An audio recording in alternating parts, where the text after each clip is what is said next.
All right, what's happening? What's happening? What's happening, y'all? It's me coming back at you again with another live hangout vid. Then we're gonna have to cover a lot of stuff today.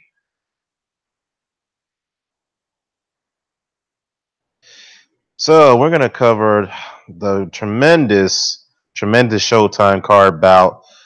Before I cover those fights, do me a favor, please smash the like button in the description box below. I really appreciate it. I see a couple guys coming in. So we had a tremendous Showtime card that went about last night. And as a bonus for you guys, I'm also going to cover the UFC 213. I'm sorry, the 223 main event, which is the rematch for the women's strawweight title between JOANNA Jędrzejczyk versus Rose NAMAJUNAS, which was a fantastic fight. I'll cover that first before I get into the boxing bouts. Now, Jacek and NAMAJUNAS, the rematch, of course, that was bad blood after what happened in the first fight, where NAMAJUNAS was the huge underdog against Jacek. And, you know, Jacek is like the most indestructible strawweight fighter in the UFC for the women's division. She seemed like she was unbeatable because she just unbelievably skilled, very good stand-up game, and got some decent ground game as well. But Nemez just pretty much upset her, knocked her down a couple times. Well, the fight lasted only one round, and Namajunas just ended the first fight with a very good short left hook and knocked pretty much knocked Jacek almost senselessly and beat her, which was a huge upset. The rematch, I mean, damn good fight. It was pretty much a boxing match if you looked at it. I mean, if any of you looked at that UFC fight card, I mean, if you look at that main event, it was like a boxing match. There was hardly any takedowns in that fight, with the exception of the fifth round. I'll get into that. First two rounds, I scored it for Namajunas because she was able to control the range, able to use her reach and her distance against Jacek. Kind of kept her at bay, and that was something that was kind of unexpected because Jacek usually is the one that pressures her opponents, and she was off the back foot for the most part of the fight. The first two rounds, I gave it to Namajunas, and then Jacek did manage to claw back, hit her with with a lot of sweep leg sweeps and some shin kicks and whatnot, and that what got kept Namajunas a little bit stationary, so that way she cannot move laterally, and that's what Jacek was able to claw back. I gave her the third round and fourth round, and then I think the last round was a seesaw back and forth between both of the women. And then that what one round for me for Namajunas is that she took down Jacek at the closing rounds of the closing seconds of the fight, and all judges had it 49-46 for Namajunas to retain her title, but Jacek felt that she was robbed. And I don't see how she believes she was robbed, but she clearly lost. So her face was busted up too. That was another thing we didn't expect to see from Jacek, get her face kind of busted up the way she did. I mean, she wasn't bleeding, but she really got marked up very badly by Namajunas. I mean, Namajunas was winning the exchanges in the inside against Jacek, and that was something people didn't really expect. Although, and the reason why people didn't expect the way it went down the way it did, because a lot of people some critics believe that Namajunas beat Jacek by a fluke. And from the looks of it last night, that the way she performed against Jacek in the rematch, it didn't look like that was a fluke on the first fight. So Jacek, disappointed, a little emotional as she is. She doesn't like to lose. She's been competing for years, in the mixed martial arts circuit. So she says she's going to go back home to Poland. She's going to figure things out, decide what her next move is going to be. I don't see her going anywhere. She's just too big of a name at UFC right now. So we'll see. We'll see how that turns out for her. But congratulations to Rosa Namajunas. We'll see what her next move is going to be, and we'll go from there. Now on to the boxing. I see a lot of people in the comment section. Joe, host, what's going on? MBT Boxing Square, what's happening, sir? Marxist, what's going on? Yeah, we're gonna talk about the fights. Dwayne Jones, what's happening, bro? What's happening, man? Actually, absolutely a great night of fighting, man. Great night, great night. What's going on here? Oh, okay. Let's see. Oh, okay. I was just a little distracted by the comments, by the private chat comments. But anyhow, let's get into the fights. The Showtime boxing card. The first fight on deck on the somewhat triple header. We had J. Rock Williams, Julian J. Rock Williams, going up against Gallimore, Nathaniel Gallimore. I think that's his first name, Nathaniel Gallimore. Fights out of Chicago, Illinois, but Jamaican descent. Um, Nathaniel Gallimore. Yeah, that's his name. So very interesting fight. Definitely gave it to J. Rock Williams. He pretty much I scored that fight 9 rounds to 3. But there was one round that J Rock really dominated, and I scored it 117-110. And the reason why Nathaniel Gallimore only got one to score of 110 because he got surely dominated, and I think it was the 11th round where he was taking like 4 or 5, 6 uppercuts, get hit with left hooks to the inside. He looked like he was out on his feet, and it was surprising that he was able to fight back to end the round. But it was clearly a dominating round for Williams. And Williams looked pretty good in there. The only thing is that he's not a very big lightweight, and his power is, somewhat questionable. I mean, he's got respectable power, but he doesn't have that concussive power where he's going to knock you out with one punch. But I'm going to tell you one thing. Maybe it's just Gallimore may have a good chin. Who knows? But the fact is that he hit Gallimore with some serious bombs in that fight, and it looked like Gallimore wasn't going to make it in this 12th round because he was in survival mode in that round, even though he's trying to fight back at the end. So, pretty good, valiant effort for Gallimore. But the one thing I got to question was a scorecard. 114-114 by Patricia Morris-Jarman, and she's very, very somewhat of a controversial figure, just like Adelaide Burr. I don't know what fight she was watching, but 114-114, a draw. Give me a fucking break. Are you kidding me? But you know what? J Rock was the rightful winner. That's why you have 3 judges, because one judge, like Paulie Malignaggi says, is that sometimes this is why it's good to have 3 judges. Sometimes one of them is blind, the other 2 actually watch the fight, or it could be the other way around in some occasions, So definitely J Rock was the rightful winner. This fight was actually the IBF final title eliminator. So the winner of this fight was going to be pretty much the #1 contender for the IBF title for the light middleweight, which I'll get into that fight in a minute because that was actually the main event. But the next fight on the card was James Degale versus Degale-Truax. Oh yeah, you know what, MBT, speaking of Adelaide Burr, yeah, she did score the more Angulu fight in favor of Angulu. I mean, there you go again. And I tell you the truth, I heard about that, but I didn't really watch that fight. So, because I was like, look, it's a crossroads fight. Could have been interesting, yeah, but I didn't bother watching it. So, yeah, more definitely outpointed and faded Angulu. I mean, Angulu is like, ugh. I mean, they're both faded. They're both way past it. So, I mean, this is why this fight was interesting, and it kind of makes sense. So, so the Latin Snake did outpoint him, rightfully so, from what I've been hearing. But yeah, Adelaide Burr scored for Angulu. I don't know. Maybe she doesn't like fighters moving off the back foot. That's why she scores the way she scores fights. So I don't know. But then again, Canelo was moving off the back foot against Golovkin, so she scored that fight in the wide margin for Canelo in the first fight. So I don't know. Sometimes I wonder what Adelaide Burr's thinking sometimes when she's scoring fights. I mean, if she keeps this up, she's going to end up like CJ Ross, getting banned. But anyways, on to the next fight. James Degale versus Degale-Truax. Well, this was a do-or-die situation for Degale, and Truax was going in as a champion, and he was still the underdog right away. What people don't realize that he still went into this fight as an underdog despite him beating James Degale in the first fight. And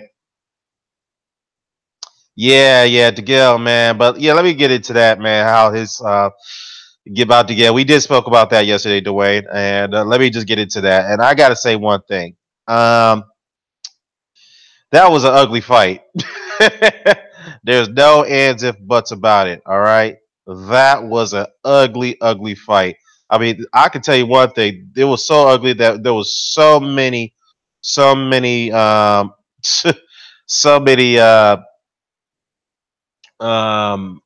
head clashes in that fight. There was so many headbutts going on. It was just so disgusting that it even made. I mean, Degale was in a bloody mess. Truax was in a bloody mess as well.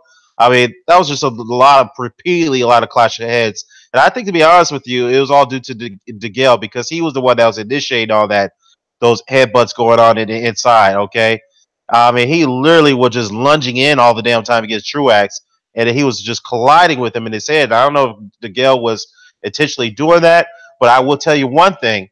What you call it? The official, Robert Byrd, did warn Degale to stop doing that, stop lunging in with your head like that. It did to one point that it got to the point that when they got up close to the 10th round, and they, pretty much Byrd saw there was a bit of clash of heads again by Degale lunging in. I believe he lunged in, and then Byrd just took a point away from Degale from doing that. He's just like, you got to stop. He warned him already about it, so he took a point. But before that, Dwayne and I were talking about this offline, and I can tell you one thing. After the 4th round, and Degale was pumping his jab up early to establish control of the fight, which he usually does.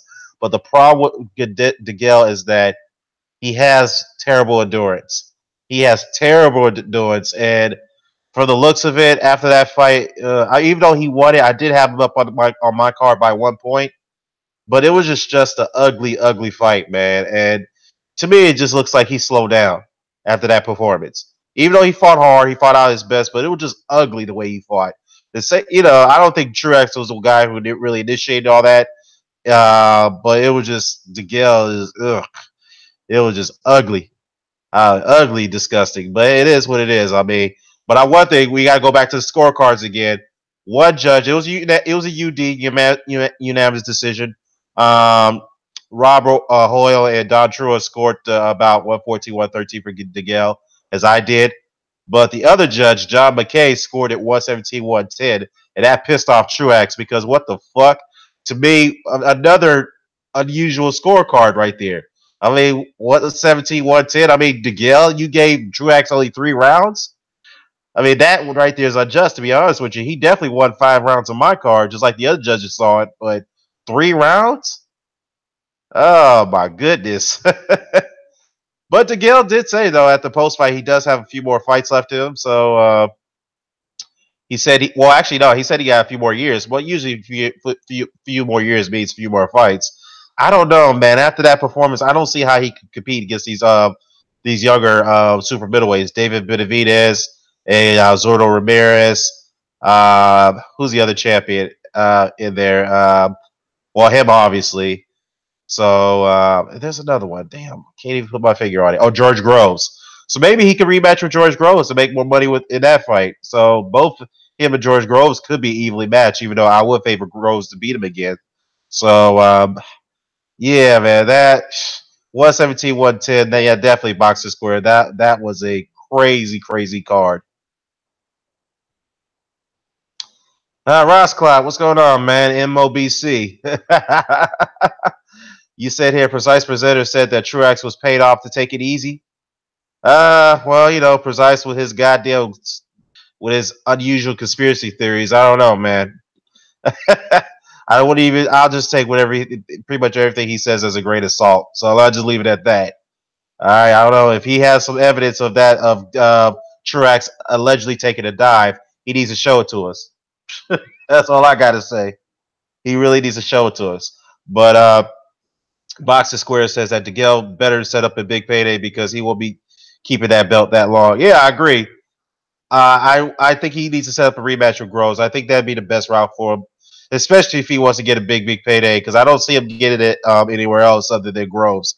I mean, Benavidez, yeah, Zordo Ramirez. They're actually pretty popular with the Latino demographic. So they're not exactly mainstream boxer stars, but they're getting there. They're starting to build their popularity with the Latino demographic. As I don't recall the last time I've seen two Latin Americans or Latin or Mexican Mexican fighters holding 2 super middleweight titles simultaneously. So I mean that's something we didn't see a super middleweight before, as my recollection. I'd never seen it. So uh, let me see. Groves is not as close as washed up as Degale. Yeah, I agree, MBT. He's not.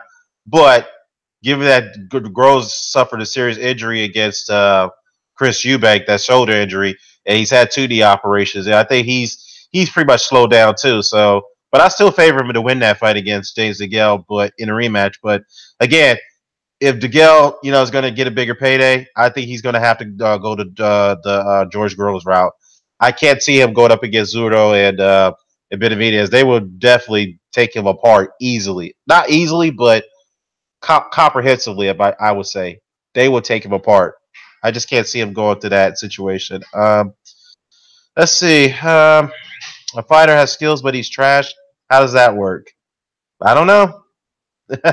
Good point, Coppin. Good point. I mean, doesn't make any sense. Let's see. Groves. Well, we already went to that. Dwayne Jones says, "Look, he's got skills, but whenever he stepped up, he's either lost or struggled." Yeah, I mean, let's put it this way: Degale's slowdown happened. I mean, let's put it this way: he did beat Andre Durrell. We can all agree that he won that fight, but it goes back to his endurance. He was slowing down a little bit in that fight, and then he got beat up. He was getting hit a lot against Porky Medina, and he was getting hit a lot against Lucien Boutte. So he just doesn't have the endurance. That's the problem. And, you could do all sorts of training methods to increase your endurance, but for the most part, your endurance comes from from your natural ability. Is either you got it or you don't. And to me, it's just that he doesn't have the endurance to keep up. To keep up with 12 rounds of the fight, he could barely survive it. Imagine if he had to go to 15 rounds like they did back in the early, before I think 1983 or 84 when they changed the rule to 12 rounds. Back then, I'm like, man, I don't know if he could survive 15 rounds. So, yeah, I don't know, man. Like I said, Groves would be his best option, and then he'll probably have to call it a day. Even though he says he has a few more years left, I just don't see him competing at this stage. I mean, especially the Badu Jack fight. Even though I felt that fight was a draw, and he did get hit a lot in that fight as well. But I think that fight took a lot out of him. You could tell. Yeah, Box is square. I agree. He says Degale better set up a big payday because he won't be he won't he won't be keeping that belt that long. Absolutely, absolutely. So PP is accusing Hurd of PEDs. Ah, man. Well, I mean, who does he accuse of PEDs? I mean, damn, he accused Andre Ward of PEDs, and then I shut him down with that theory. I mean, this is what happens when you accuse fighters of PEDs without checking factual information. I mean, unless you got evidence, please share it to us, because all you're doing is spreading hyperbole or hypotheticals. So that's all he's doing. I mean, it is. Blackline Caesar said, yeah. I mean, look, man. Yeah, he always does that. That's just him. NBT says, go to Eubank. That would sell big. Yeah, you know what? That would be an interesting fight. Eubank versus Degale. I mean, I think that'd probably be the next matchup to set up. And the winner of that fight should definitely go to Groves, in my opinion. But Groves still got to fight Caleb Plant in the final in the World Boxing Super Series if he can recover in time. Because if he doesn't, then they're going to have to find a replacement for him. And to be honest with you, that Super Series, that World Boxing Super Series, Super Middleweight, I mean, it wasn't bad. It was pretty good, but it definitely falls short from the Super 6 that took place back in 2009. Definitely fell short from that, from that tournament. And of course, the World Boxing Super Series is done extremely well at cruiserweight. So, yeah. Anyhow, before I get into Hurd in the Lara fight, I noticed that Floyd Mayweather was there. He was he was being interviewed by I don't know, I forgot the guy's I keep forgetting the announcer's name, but the commentator's name, but it is what it is. All I gotta say is that Floyd, he looks like a good spirits. He was actually promoting the card because the card was actually on Mayweather Promotions. And I have to say one thing. I mean, he's looking at good spirits. He seems enthusiastic. He has the right attitude. He did answer some questions about the MMA stories. He said yes, that is pretty much confirmed. He is going to go over to the octagon. He said the next time you're going to see me in the ring, I am going to be in the octagon. So it looks like he is going to transition over to the UFC. So expect the rematch with Floyd Mayweather versus Conor McGregor to happen. Even though McGregor got to get his shit together because of this stupid ass antics that he pulled a few days ago before the UFC 223 came about. All right, but look, McGregor's gonna be cleared up. He may do some type of penalty, but he'll be cleared up anyway, one way or the other. But anyhow, Floyd was answering questions, and he was also he answered questions about Tank Davis. He said, "Look, we're gonna set up the Tank Davis fight against Vasily Lomachenko." And what Floyd also said is that I've been talking to Bob, not Bob Arum. He's been talking to Top Ranks, Todd DeBuff, and we're going to make that fight happen next. So Tank's got to get past Jesus Cuellar, and then Lomachenko got an upcoming fight against Jorge Linares. So once they both get past that fight, Floyd's guaranteed that they're going to set up the Davis and the Lomachenko fight next. Now, if this is true, if Floyd is going to go through with it, I mean, he does seem sincere that it's going to happen, then I'm definitely picking Lomachenko to win that fight.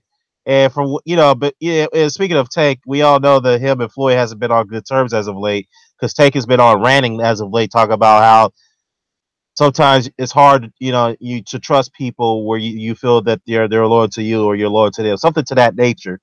And when he found out that Floyd was mentioning that he's going to be fighting Lomachenko, he pretty much wasn't happy about it from what I've been hearing. He kind of laughed it off. I don't know.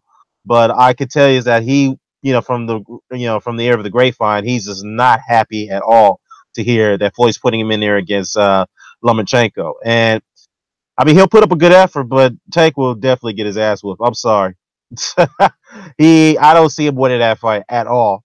At all. I'm just being real. I mean, now the question is where this fight's going to take place. Is it going to be at super featherweight? Is he going to come back down, Lomachenko, or he's going to, or Tank's going to go up to lightweight? I mean, there's been talks for him to go up to lightweight for a while now because he's been, he hasn't been really putting in an effort, or he's struggling to make 130. So I would assume that Tank's going to have to go up to lightweight, or they can meet at a catchweight. I don't know, but I definitely want to see that fight. That's a fight that we wanted to see for a while now, and I'm definitely favoring Lomachenko to win that fight.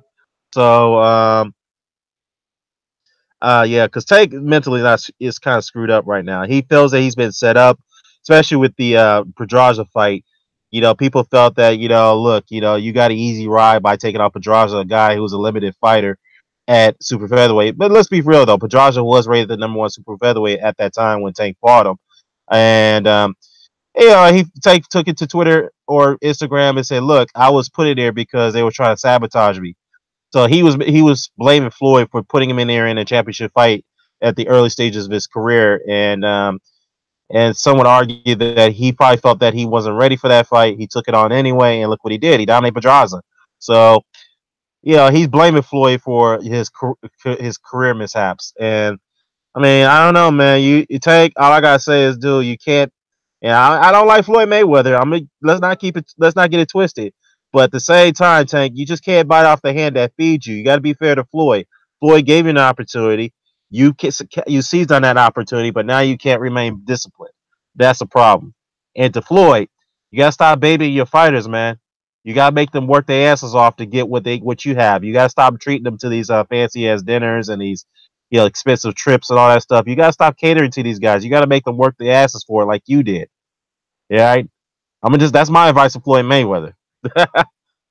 So I don't know, man. I just think that Tank just need to, he's gonna have to figure this out mentally. I agree with the Kuma on this one. Yeah, he's just mentally fragile. I don't see him. I mean, he'll probably last, probably 8 rounds the most if the Lomachenko fight, but he's gonna have to, he's gonna have to be mentally really prepared for that fight. MBT says Floyd isn't making him drink. He's just being a Twitter warrior. Hey, it's funny, though, because he came out and said Deontay Wilder fights like a Tom girl.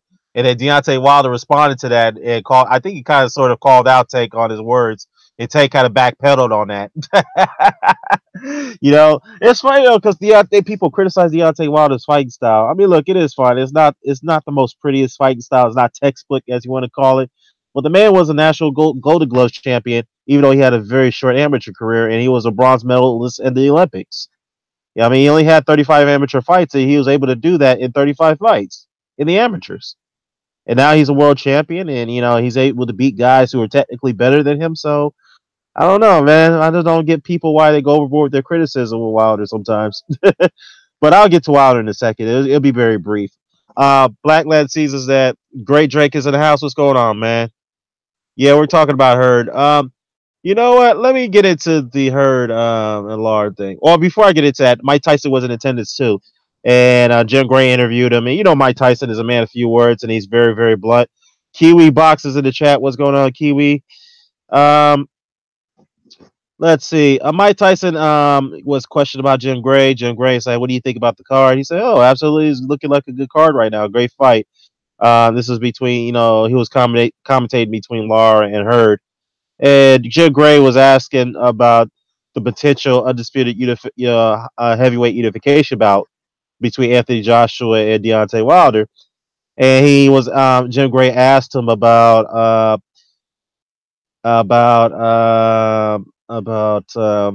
Anthony Joshua.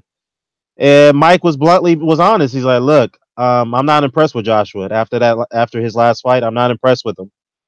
And Jim Gray was like, "Oh, okay. What do you think about Deontay Wilder as a champion? He's been a long reign champion for a while. What do you think?" He's like, "Well, he's improved greatly, and that's about it." So yeah, Mike pretty much had a few words about Joshua and Wilder. I mean, look, Mike is Mike. He's gonna say what he has to say. I'm sure some people are not going to take kindly that he said that Joshua is not impressive. So yeah, I mean, a guy like Mike Tyson is going to be very, very difficult to impress. All right. And Deontay Wilder knows that by firsthand. So if I'm Anthony Joshua, just don't take it personal like Deontay did, which was a mistake. I wouldn't go after Mike Tyson if I were you, Anthony. Just leave it at that. He's going to criticize you if because that's how he is. He's blunt about everything. So just leave it at that. But anyways, Ben Umar. Let's see. All right, Tevin Cam, I need you to do two things. Sing me Can We Talk and send a link. All right, I'll do that. Can we talk for a minute? You and one and all for me. Can we talk for a minute? All right, anyway, guys, that's Tevin Campbell. All right, Eugene Smith says that Hurd is number one at 154 for you after this win. Yeah, absolutely. I think he is. He's the number one light welterweight. No, I mean light middleweight right now. And I know, but let me get into that fight, man. All I gotta say is that an excellent fight from the start to the end. I mean, this is what I tell people: when Erislandy Lara is put in there, if you put him in there against an opponent that's going to press the action, you're going to get the best out of Erislandy Lara. And I saw that in that fight. But the one thing I would say though that I was very, very shocked at what Lara did is that he stood in the pocket for the most part of the fight against Jared Hurd. And I'm like, what are you doing? That's dangerous for you to do that. I expected Lara to move, box and move, but yet he was just stood in the pocket for the most part. I guess because Jared Hurd wasn't letting him breathe. Hurd was cut off the ring very well. And I guess he was intimidated by the size difference and the height and the size difference between Hurd and Lara. I mean, let me just say something. I know people are talking about Hurd's weight. Hurd looked humongous in there. I mean, he looked like a goddamn light heavyweight. I'm serious.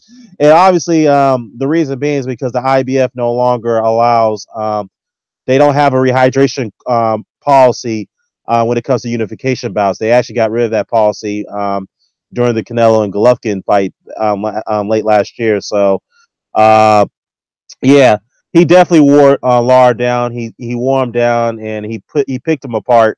And that's the first time I've ever seen Erislandy Lara get beat up the way he did. And that's something I did not expect that at all. And I picked Lara to win this fight. And I had him up on the cards going into the 11th round. I had him up by a point. So that's how close this fight was. And I said, you know what? Hurd's going to have to, he's going to have to knock him down to win the fight. If he wins the round, it's going to be a draw. And guess what? When he knocked down Lara, That's all he needed to win that fight. Because if he did knock him down, all judges would have scored this fight a draw. Well, it was a split decision, so it would have been a split decision draw. But so basically, yeah, I mean, very good win for Jarrett Hurd. He definitely, he was emotional because he's probably thinking about what he had to go through to get to the point that he is right now. Look at him, man. In less than 4 fights, he's a unified champion of the world. So I think he definitely, deserved it. Um, he earned it. And some people saying that Kiwi says that some people are saying that Lara was robbed on the cards. Man, look, look. First of all, Lara felt that he was robbed too, but how could he say it was a robbery? Dude got beat the fuck up, all right. But he fought a very close fight. He did say he want the rematch. He definitely want it. So I definitely want to see a rematch too, because that's a damn good fight and it's warranted. And to be honest with you guys, it could be fight of the year. I'm not saying it is, but it's a fight of the year candidate. Great Drake, definitely Great Drake. Well, actually, no. Great Drake says that Hurd versus Charlo will be fight of the year. Yeah, you know what? Speaking of Jamel, Jamel actually called out Hurd, and he said that, hey, I can see why you avoided me. He said, because first of all, you ain't gonna be taking punches like that against me all night, all right? Because I hit a lot harder than Lar, okay? And I will lay you out. And then pretty much he warned Hurd, you better think twice before you sign up a unification. You better think twice before you sign up a fight with me. So, hold on, guys.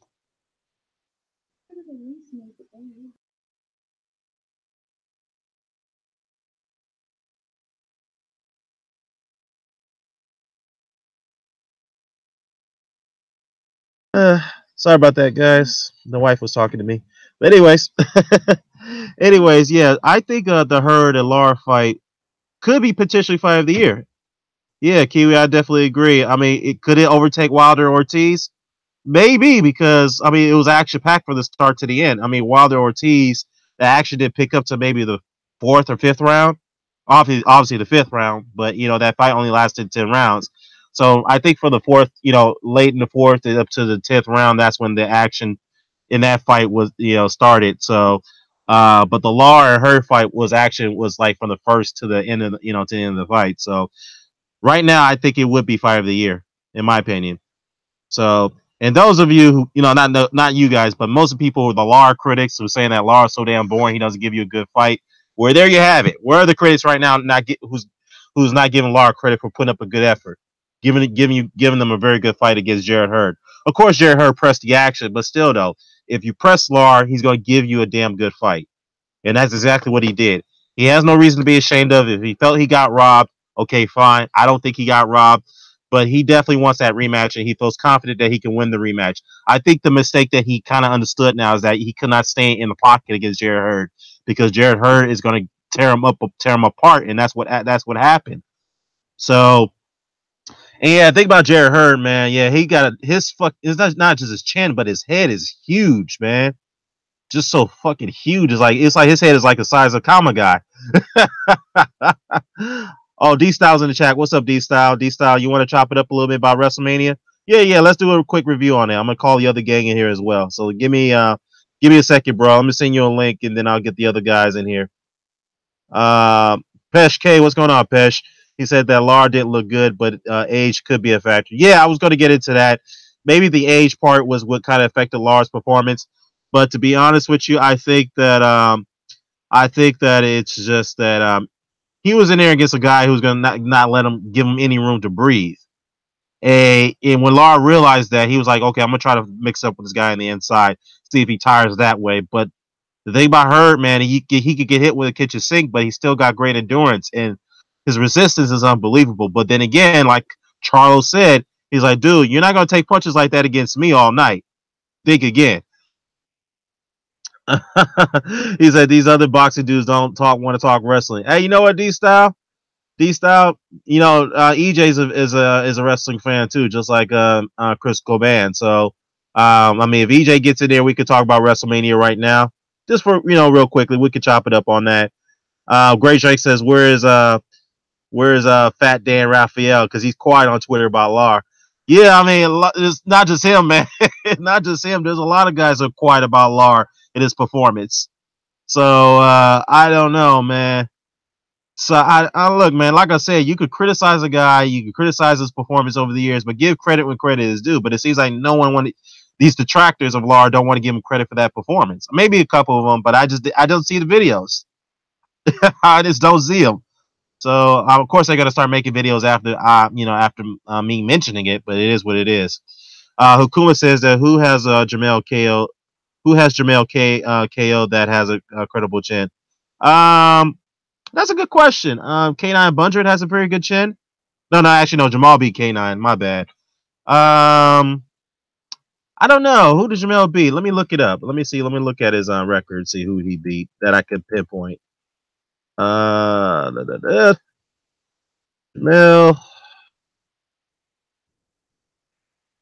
Let me see. He beat Monterosian? Let me see. I think he beat Monterosian. Let's see. Yeah, Binance Monterosian got a very good chin. So he beat him. Gabe Rosado got a decent chin as well. So yeah, he fought two guys who have very good chins, Monterosian and Rosado. So yeah, so he did fight good two guys with sturdy chins, but he did hurt them though. He did hurt them, but Monterosian is a guy you can't. I mean, can't really lock down. But let's be fair though, Monterosian doesn't really stand in the pocket to get hit though. He's a very tricky fighter. So, but when he gets hit though, he does react pretty well with it. So let me see. Ben Moore said, I got the wrestling knowledge too. All right, cool. Let's chop it up, y'all. Listen, Hurd will beat Charlo, and Charlo doesn't throw a lot of punches. Hurd will steal rounds. You know what? That's a good point, Dwayne. That's a very good point, because here's the thing. Charlo's going to have to get busy against Hurd. You can't allow him to, to throw off all these shots like that. And the thing about Hurd is that he doesn't have the greatest hand speed, but when he start pressing the action, when he start loading up on them shots, boy, he'll throw with some velocities. Like he threw a straight right against Lara. I think it was the end of the 9th round. I mean, I think you could say that stole the round for Hurd. But the thing is that he throws them with ferocity with great speed where you can't see it. So yeah, man. Yeah, but yeah, let me bring D-Style in here. Let's bring the gang in here. We'll chop it up real quickly. I ain't got much time, so let's see. All right. Let's get D-Style up in here. First, let me get Dwayne Jones in here too as well. So D-Style.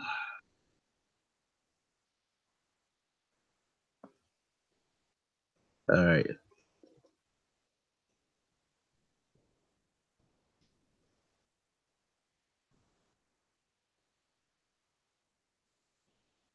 All right, let me get D-Style up in here.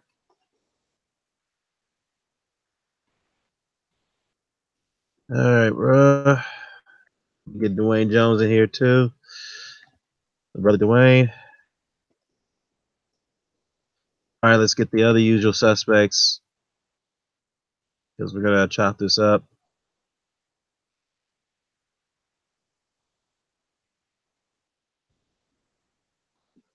Let's see.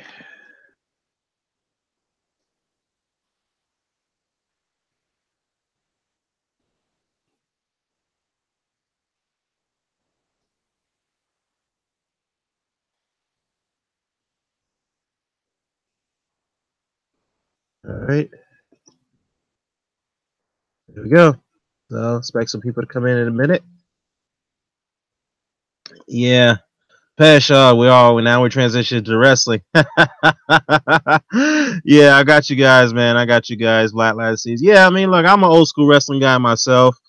It's just sad that when ECW and WWE at the time WWE were working closely together, so they weren't much of a competitor for that company. But WCW, when WCW died, that kind of somewhat I don't know, it kind of made pro wrestling decline a bit, because without competitors, you don't get the best out of the product. And of course, Vince, when he got rid of his greatest rival, you could say but he actually contributed to that when he was takes credit for getting rid of WCW. There was just no one that was liable to compete against them. I mean, TNA at the time, when they were NWA TNA, when they would start to rise a bit. It's just that when they brought out these older guys, it kind of killed that product with Dixie Carter running things, and that was just sad. So, yeah, I mean, look, WWE's with Triple H and Stephanie running things, it's gotten a little better over the years. But it's still, though, I just don't see they're not getting the best out of that. I'm still not getting the best out of that product. So, we'll see, man. WrestleMania is on today, man. It should be a good card. The question is, The Undertaker. WrestleMania tonight? Yeah, tonight, man. Yeah. I wait D-Style to get in here. D-Style and I and Ben, we're going to chop it up about that. We'll get the box in a second. But mute yourself, bro. I didn't know that. Yeah, not mute yourself. I mean, mute the video. Yeah, I did. All right, cool. Yeah, it's on tonight. The question is, The Undertaker, John Cena. People are speculating The Undertaker's come back as American Badass, not the dead man gimmick. So we're waiting to see what we're waiting to see. How much it costs? Well, do you got the network? Hell no! I quit with wrestling. Lost me a long time ago. They took Attitude. I lost. I was gone.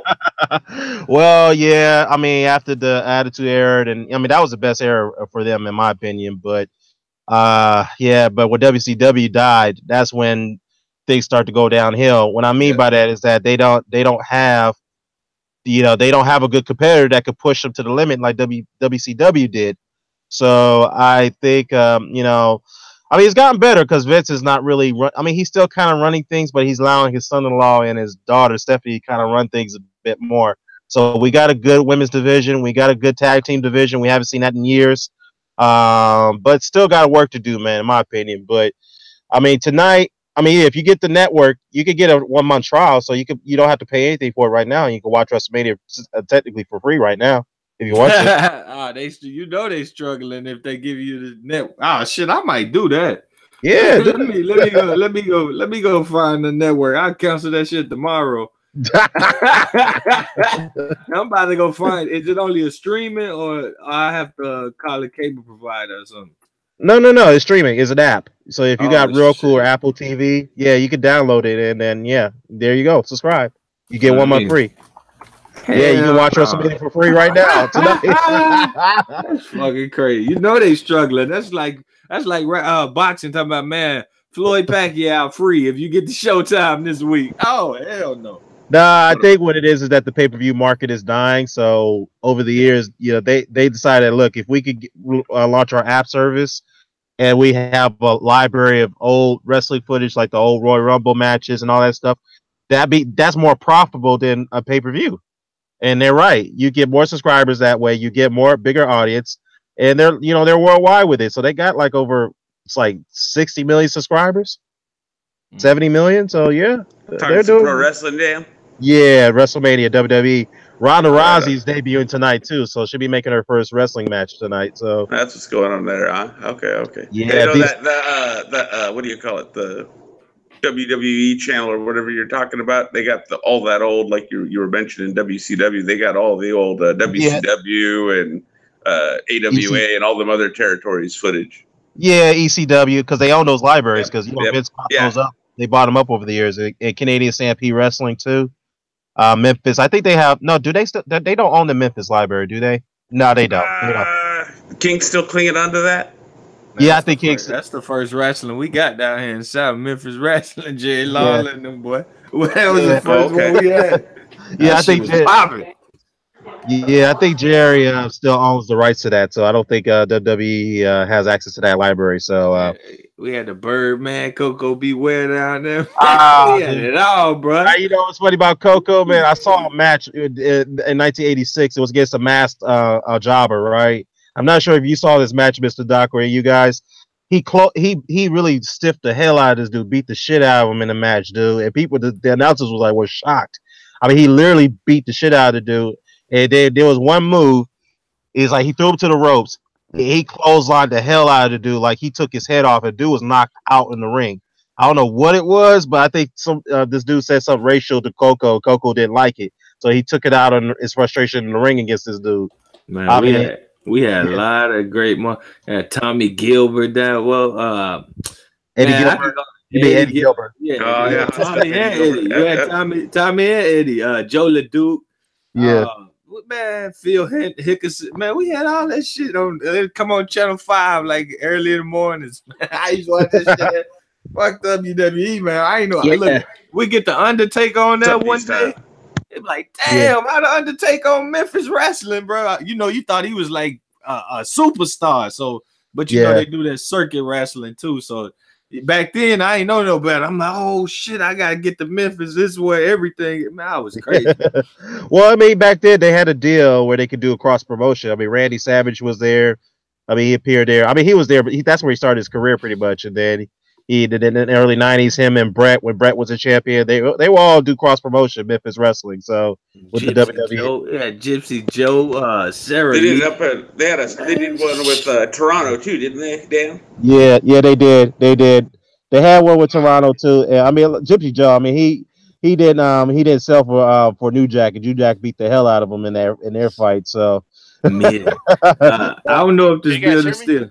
yeah, we hear you, D-Style. What's happening, brother? Y'all know if that building still. I don't know if the building still stand or tore down, but I remember Mid-South Coliseum, Memphis, Tennessee. Mid-South, boy. I used to want to go to that place so fucking bad. Shit, back in the day. Well, man. you know what? I think they still. I don't know if it's still there, man. But yeah. But anyways, WrestleMania. If y'all want to watch it for free tonight, just subscribe to the network. 1 month free, then cancel it. Hey, Is check it- it out, man. Go ahead, D-Style. You guys are talking about the good old. I mean, you're talking about the territory days, right? Yeah. So, it's Vince McMahon killed all that, but I know he did. I grew up with Texas wrestling. You know, the Von Erichs. You know, that's what I grew up world with. class. You had world class. Yeah. World class. There you go. So yeah, Texas wrestling was big here. Like the Von Erichs are huge here, and I would have a family come from out of town. They had no idea who the hell the Von Erichs were. Yeah. You know, we're like, what do you mean you don't know who they are? You know, so it's just crazy, man. Bruce Brody was big here.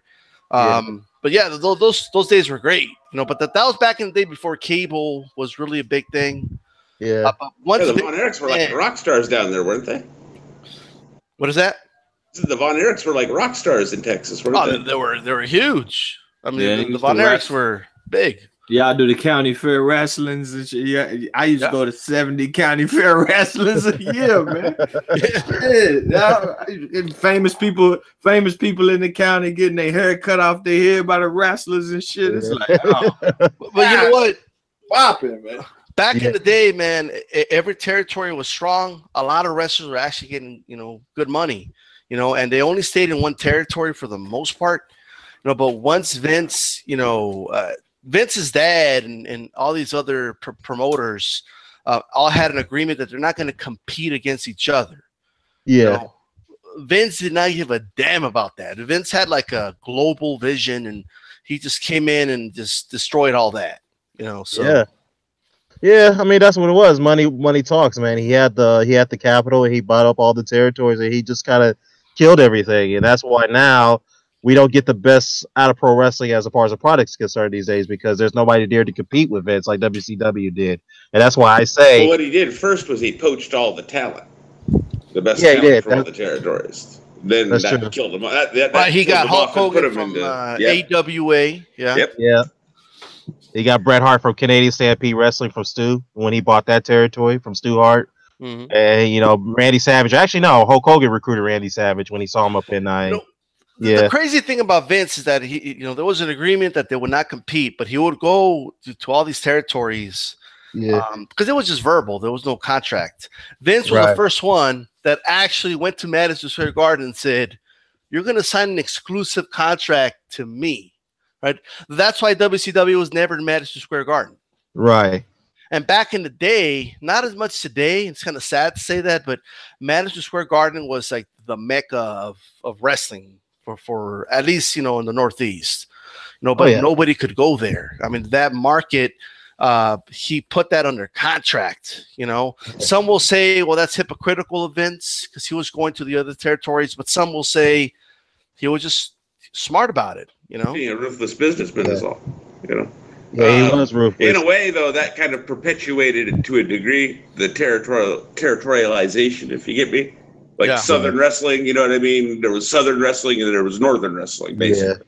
Yeah, yeah, but let's get to the WrestleMania card. But before I do that, the WCW days, the WCW was to a degree viewed as still Southern wrestling.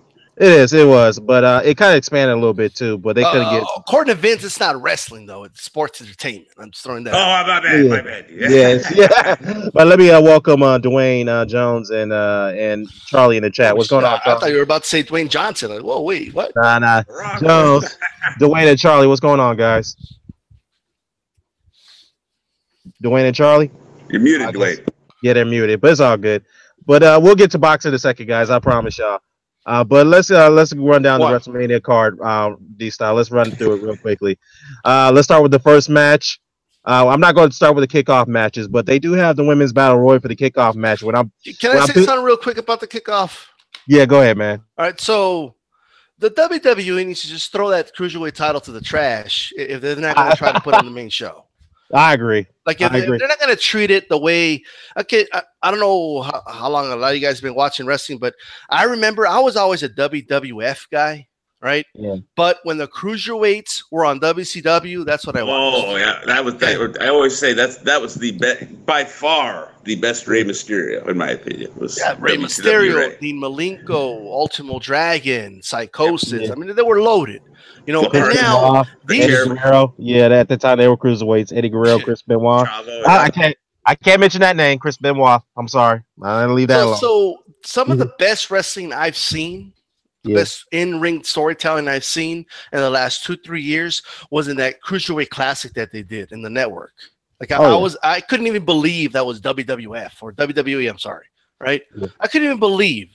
And then when I found out Vince had nothing to do with it, I was like, well, there you go. Right? and then Vince took over 205. He tried to, I mean, why would anybody want to watch cruiserweights if you treat them and have them wrestle the same way the quote unquote heavyweights do? That makes no sense, you know. So Triple H took over it again. I'm not the biggest Triple H fan, but he did a phenomenal job with that. He's doing a phenomenal job with NXT, and I will tell you that them putting, after having this big tournament and 205, you know, even though I don't really watch it that much, but you know, getting its ratings back up, they're gonna put the cruiserweight title match on the pre-show.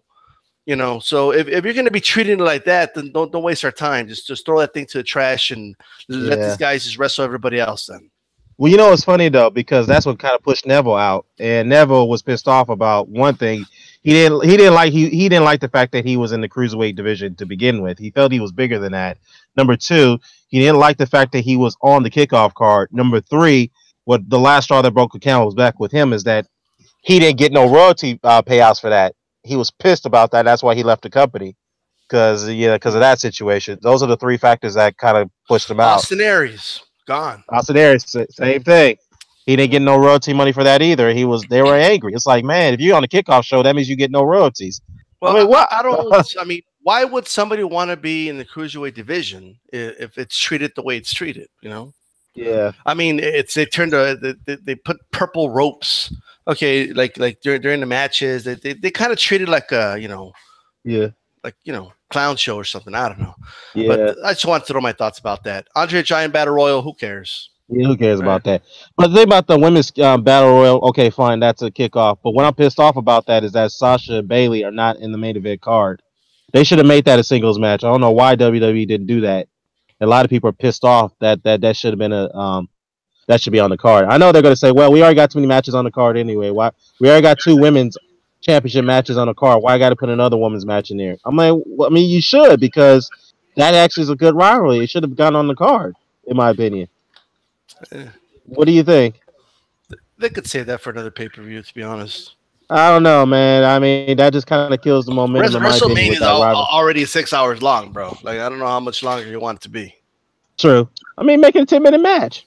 I mean, what's wrong with that? They could have burn an extra 10 minutes. Let them. You could do it at Backlash. They could have a 30-minute match there. You know. Yeah, Iron Woman match maybe. Yeah, that's fine. They could do that.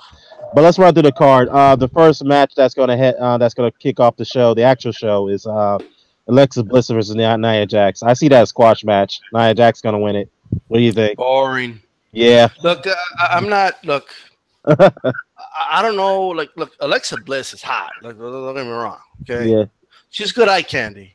Yeah. But I don't see what does she do in the ring that makes people like, well, why is she a 20-time champion now? Like, let's be honest here. She's not a good in-ring performer, but what gets her over is not only her looks, but her mic skills. she's got damn good mic skills. We got to give her that. And I mean, Nia Jax, I mean, I'm just waiting for her to break somebody's neck, bro. She's a little careless in the ring, you know. So she is. Yeah, she is, man. She gonna hurt somebody, man. Is that what it takes? Is if they got good mic skills, so they're over. Like that's whack, man. Ain't they supposed to be wrestling? Like I thought that's what it is. We're watching wrestling. Like it's supposed to be wrestling. Like their mic skills. Like the thing is, when you put them women on there, they're good for eye candy. And now they can talk a bit. Can they wrestle though? But like, no one cares about the wrestling. Bro, like, who cares about bitches wrestling though, man? No. Come on. Hold on. Here's the thing. Man, my wrestling, bro. All those bitches were there for was tits and ass, man. That's all I was there for. That was. Remember the Jello matches, man, and the pudding matches and the dog contest. That's what I'm talking about, man. Let me say this: if the women are going to wrestle. And you want them to be treated like the men, then they need to perform like the men. I see a lot of botches. I see them making a lot of mistakes in the ring. Okay, they're taking up spots on WrestleMania. Yep. I better see some flawless matches. I better see some great wrestling. They do. I haven't watched it in a while. I got a question. I haven't watched it in a while, but the last that I did watch, it seemed to me that the women that were technically the best wrestlers didn't get pushed. That's what I saw. Because it's like the PG era now. They're trying to really push the women as talents. Yeah, they are. But I'll be fair though. Trish Stratus was good eye candy, but she could actually wrestle pretty good. Yeah, she could wrestle. She was attractive as well. Her and Alita. She learned. At first she couldn't, but she did. She learned to be. She developed into a pretty good worker. Lita did too. Lita was very good. I mean, Sasha Banks. I mean, it's every time she does a suicide dive. I mean, I think she's gonna break her neck or something. Like a literal suicide dive. Yeah, Charlotte. But let's be fair though. Didn't the broad that got caught doing all the porno? Didn't she like break her back or some shit? Well, Sasha Banks dropped. Oh, you talking about Paige? Paige is very good in the ring. She broke that other girl's back or some shit. Yeah, well, that's not her. Yeah, she hit the Paige. Charlotte's better than most men. Charlotte Flair can wrestle, bro. Oh yeah, well, Oscar. Look, Charlotte Flair can wrestle. But you know, she's you know, this is all I'm gonna say. Okay, their wrestling skills are still way behind. Okay, their storytelling abilities in that ring are still way behind the men. Like way behind. I agree.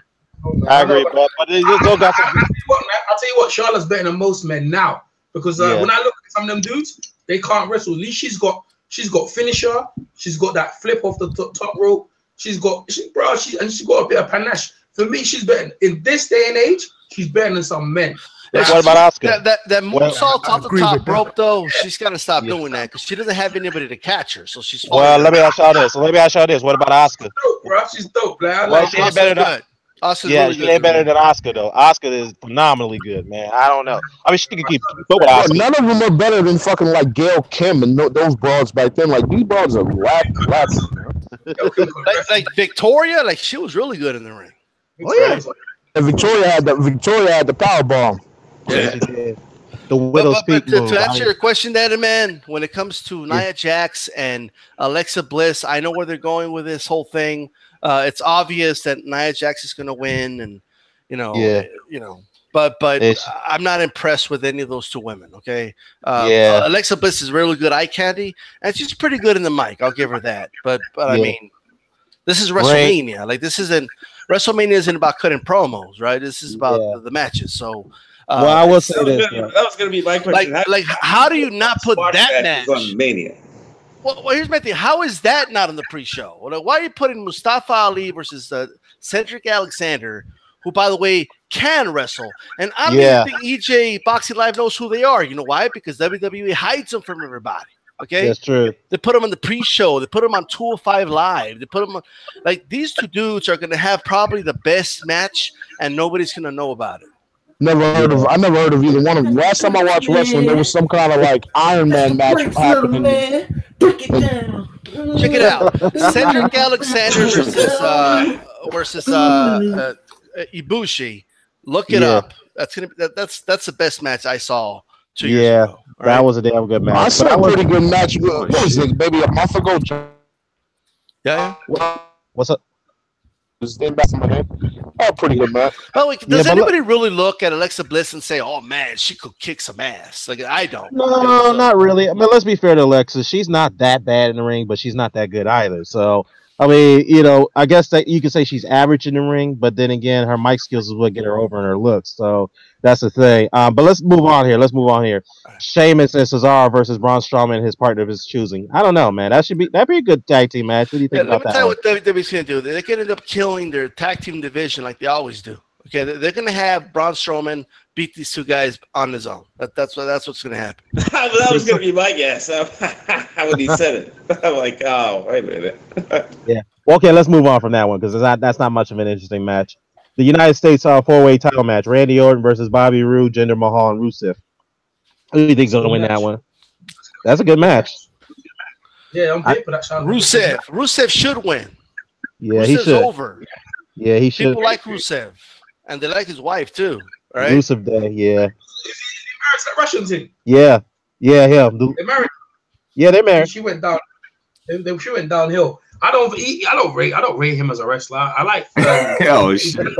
I rate him. I thought I was muted, bro. I thought I was fucking muted. I come back to the microphone. I've been here singing DX and shit. Yeah, I know that's what you're doing, bro. My ass, man. Yeah, you better mute yourself, bro. I didn't know, bro. I got back to the mic, man. Shit, that's hey, that motherfucker Sean Newton was trying to police my channel one day, bro. I was finna make a whole D-Generation X video to him, like, you think you can tell us what to do? I'm like, well, that shit was gonna be critical, man. I didn't do it, though, man. Well, he made a video about you just right now, but we'll get to that later. I didn't know that video from Sean Newton talking about how Dan the Man's talking about wrestling when it's a boxing. You know that video's coming, right? Yeah, that video's coming. I don't give a fuck. I didn't know he made a video about me. I honestly was gonna do that DX video for his ass. What's up? This is a pre-wrestling because that's what I'm thinking it is. Yeah. The wrong name here. You got Lara-Hurd. It's not like a pre-WrestleMania. We need to change the name. It is like pre-WrestleMania hangout, bro. Like, you know, it's you know what I'm saying? What is it? We'll get to boxing. Yeah, it's today. Yesterday. We'll get to boxing in a second. So this is an all-around hangout, man. This is UFC hangout. This is a wrestling hangout. This is a boxing hangout. Ronda Rousey's going to be at WrestleMania today. Isn't it? Yeah, she's the main event. Anyway, to answer your question. Let's go for the card, though. Go ahead. Just to answer the question real quick, why I believe Rusev's going to win. Rusev was not even supposed to be in this match. They had no plans for him, like always. But he's in this match because he's over, okay? And that means the crowd is behind him, right? And I honestly believe he's going to win this match. He's going to turn face, man. They're going to make him champ. Every time the crowd's over, Vince McMahon, he draws you in, and what do? He kills you every single time. Like, how many times he draw people in and do something? You're like, why did he do that? Like, don't fall for that. AJ Styles has probably come up, and Bobby Roode, one of them dudes probably gonna win, man. Like, that's what they're gonna do it. Like, he does that all the time. Like, McMahon and Triple H, they never do what you think they're gonna do. They do some bullshit, and then people. That's what people end up discussing it and just making it. And that's what they love. They love people dissing it more. They just love. They love making us heels. Yeah. Like they make us heels. They make them hate their product, but we keep watching. They tell us they don't want us, but we keep coming back and back. I can't believe and we're here.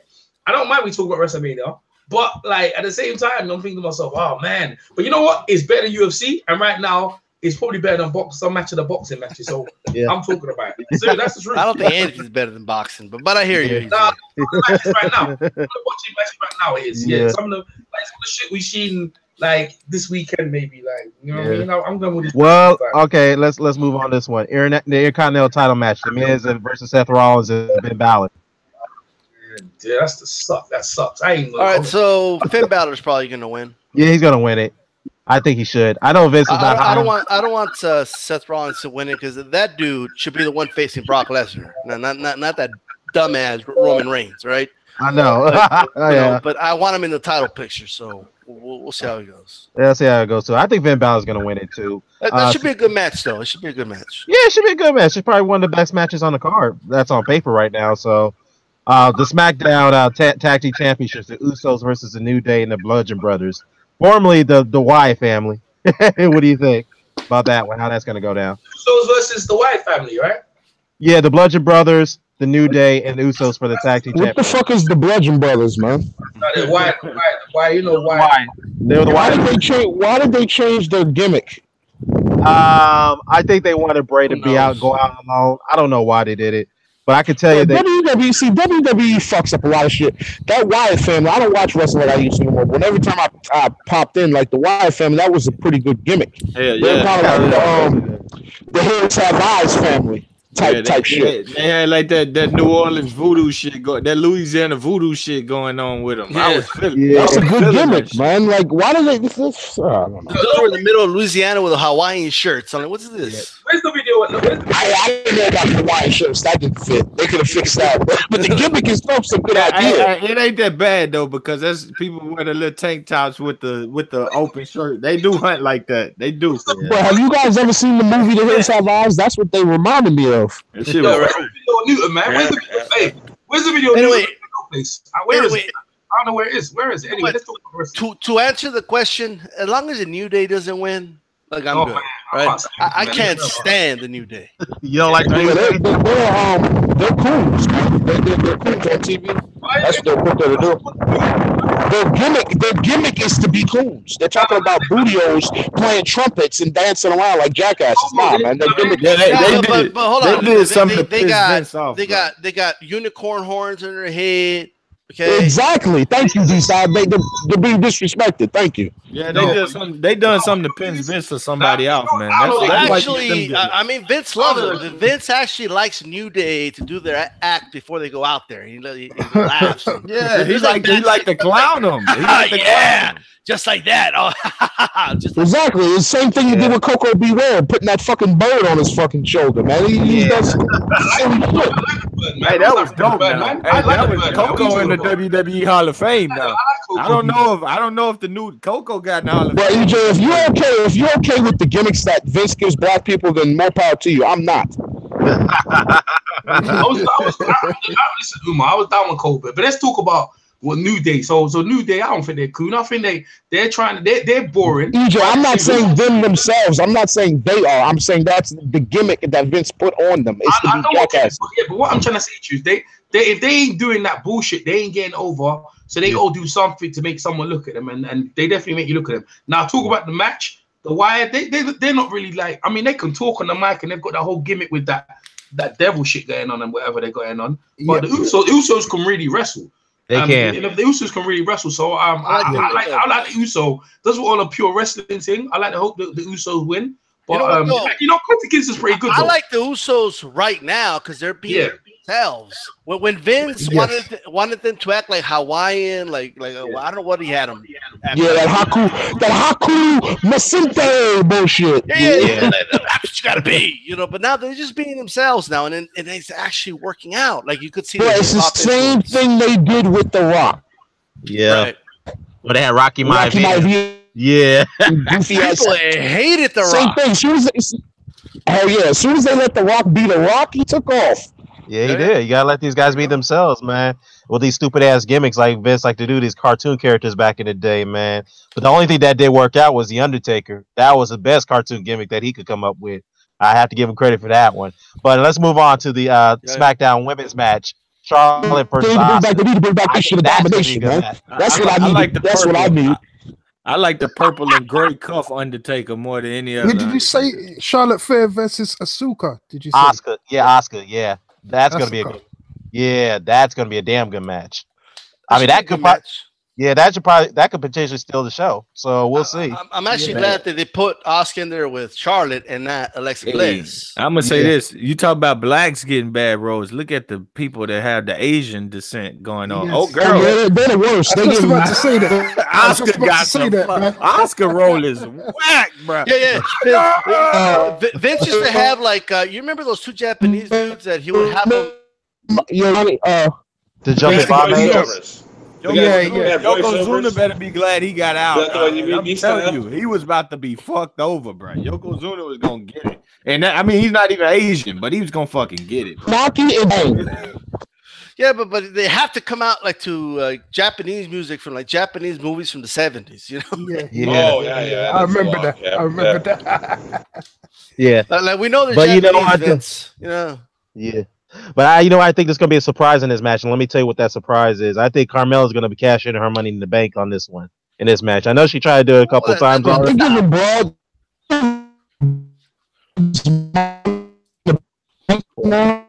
Well, what'd you say, Ben? You kind of went over. You went auto tune on me, bro. What'd you say? Yo. I think he said that they're trying to give women money in the bank now. Yeah.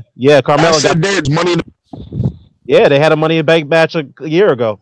And Carmella won it. Wrestling, yeah, she goes has really hit the bottom. We got to do another video one day because I have a lot of issues with. I don't have a problem with women wrestling, but it's just I don't want to dive into that right now. But as far as putting women in Hell in the Cells and stuff like that, is just a terrible idea. The Elimination Chamber, that was a good match. The Elimination Chamber was a good match. That was a good match by the women. They probably Dan is a male feminist, man. So you got to watch him. I'm a wrestling sexist. I remember Miss Jacqueline and having dreams about it. That's how I look at the. Remember when Miss Jackson? I got one for the history books. Remember when Miss Jackson was on? Miss Jacqueline. Yeah, she was on somebody's shoulders. I think it might have been Molly Holly, and they pulled the top off them big old brown titties, flapping in the wind, man. That was beautiful, man. That's the good old days of wrestling. The good old days, man. I'm still on that shit. I'm sad. I'll be honest. I'm still. I was like 13. I was like 13. The first 15 titties I've ever seen in my life. I didn't know what people was talking about. We want to get away from the bimbo era. Get us some that. No, I don't want to get away from the bimbo era. Well, I think Charlotte's gonna retain against Oscar. Oscar's gonna win it, but she's gonna get her money in the bank cash in. Carmella's gonna cash in on it. That's the way I see it. I don't think they're gonna end that streak right now, bro. Yeah. Well, we'll see. We'll see. When Sable had the handprint paint on the titties, man, that was beautiful, man. Days, man. That shit was so beautiful to a young man, bro. Come on now, they take that away from the kids, man. But I will say this though. But we'll see though. Let's move on. Oh, the return of Daniel Bryan. Daniel Bryan makes his in-ring return tonight. Daniel Bryan, Shane McMahon's going to team up against Kevin Owens and Sami Zayn. Speaking of bullshit that Vince has pulled, that's like one of the last things I watched was him squashing Danielson on Mania. Yeah, Bryan Danielson. Yeah, go ahead. I am like, why do we got to see Shane McMahon on every damn WrestleMania? I don't know. Shane been the shit since forever. Shane, that's my guy. Shane's a beast, I had to grow up to fuck with Shane. I had to realize what Shane. We were just talking about dudes that can wrestle. All Shane does is jump himself off. That's the point. That's the point. You don't like when he used to jump from turnbuckle to turnbuckle and kick the garbage can in people's face. That shit was lit. I don't know. You could only see it so many times. Like I don't know. It just seems like he's just taking up the spot of somebody else. I would rather have seen Daniel Bryan in a one-on-one match. They should have done Daniel Bryan versus AJ Styles. But what about the people that ain't watched in a while? That's like, damn, that's still Shane. They still got to have it. They got to draw that little money in too. Because I ain't watched. That's a good point. I don't know about some of the new. I know some of them, but if you mention a few names, I'd be like, man, why they want him pushed? Who is he? I still want to see Shane. So me too. I agree with Lopez. I like seeing Shane do his little two-step. I love that shit. That shit bring me back to my childhood, man. But you know what though? I expect some botches from Shane. But Daniel Bryan, I don't know, man. We have to see how good he looks because it's been 3 years since he's been fighting. Who he fighting? Kevin Owens and Sami Zayn. By the way, am I the only one that can't stand Kevin Owens? Yeah, you probably are. I can't stand Sami Zayn. What is it about Kevin Owens that's so great? Why don't you like Kevin Owens? What's wrong with Kevin Owens? He's a little fat boy, man. What's wrong with Kevin Owens? So it's look. I know it's not real, right? It's all an act, right? Yeah. But can you at least get in shape, bro? Right? Can you at least not have stretch marks on your fucking arm, bro? It's hard to get on shape without them roids, man. No, I want to know what because I don't know what I like him. I don't really think he's anything special. I think he's a product of this day and age. Because I used to like the Big Boss Man. I like King Kong Bundy. Yeah, but those are Bigelow. But yeah, the Big Boss Man was jacked, man. He was big as fuck. I could see that guy in the weight room. You go to a weight room, dudes have bellies sometimes because they're just lifting weights. What do you like about him? Right. What do you like about him? I can't stand the guy. He just looks like a dude off the crowd. That's my problem with him. It looks like a dude just got off the crowd and he's just wrestling. And then he's wearing basketball shorts, all right, and a damn like t-shirt with the. Oh, you don't think he don't make no effort? That's what you're trying to say. He don't make no effort. He doesn't put any effort. You know, when you think about wrestling, and then they put the belt on this guy. I mean, I'm thinking about the Bret Harts and the Hulk Hogans and even the Shawn Michaels. World champion. They made him look like a world champion. They made this dude the world champion. But they made that. What's that guy? What's that guy? Yes, and it's not because he's fat. No, it's just that he looks like a slob. Okay, like Yokozuna was fat, but that was his gimmick, and he was a monster. Yeah, he was a monster, bro. Yeah. Okay, and then he looked like a sumo athlete. In other words, okay. Vader was fat, but Vader was fucking jacked, bro. That dude looked like he could pick up a tank. Vader was athletic too for his size. Like when I saw a Big Boss Man, I'm like, yeah, that dude will fuck me up at the bar. Okay, Vader fuck me up, right? But I look at Kevin Owens, I think I could take him. I really do. I think I could take that. I don't know about that, D-Style. And then they got him in them little draws and shit. That's what's wrong with it right there. That's the problem. Kevin got them little fucking bikini draws on, and nah, bro. You didn't see Vader running around in no draw set. No, you know what I mean? Get the fuck out of here. I see what he's saying now. Like, get the tidy whitey's out of here, bro. I ain't rocking with. Well, I would say this though. I think that Daniel Bryan. I only know him from when he was in ROH. Can he work? Boss Man had on a full black suit. You know what I'm saying? This dude's making almost $1 million a year. You don't got time to go to the gym, bro. Like, they just need to put some clothes. And Matt, you would hate Bray Wyatt too if they put the little draw set on him. Bray Wyatt. Yeah, but Brian, like that dude. Have you seen his arms? He's fucking jacked. Yeah, Bray Wyatt's in better shape, man. Come on, dude. You can't compare the two. Nah, man. Every time you see. If every time you Bray Wyatt can work. If every time you see Bray Wyatt though, and you saw a T-shirt and a draw set, you'll be like, "What the fuck, man?" I got you.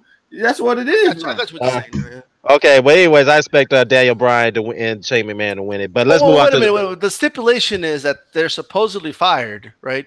Yeah, if they lose. So I think what's going to happen, they're going to win, but then they're going to be on Raw because the stipulation is very specific. They can never return to SmackDown ever again. So who is that? Who y'all say that about though? The two people. Sami Zayn and Kevin Owens are supposedly fired for attacking the boss, and then they're wrestling to have their jobs back. Yeah, this is what creative comes up with, right? Who is the boss right now? Who is the boss right now that they Shane and Daniel Bryan. See, I'm all out of contact with you. Doesn't Vince have like a room full of writers? I mean, you guys remember like WrestleMania 5? The whole Hulk Hogan and the Macho Man. Yeah, and that storyline they had with Miss Elizabeth and cared about it. And by the way, the bad guy in that feud really was Hulk Hogan. Okay, he was hitting up on Miss Elizabeth. I'm just saying. Yeah, you know what? That actually is one of the best storylines I've seen in wrestling. Right. Believe it or not, that was what they used to come up with when the wrestlers just talked about it. Hey, we're gonna do this. We're gonna do that.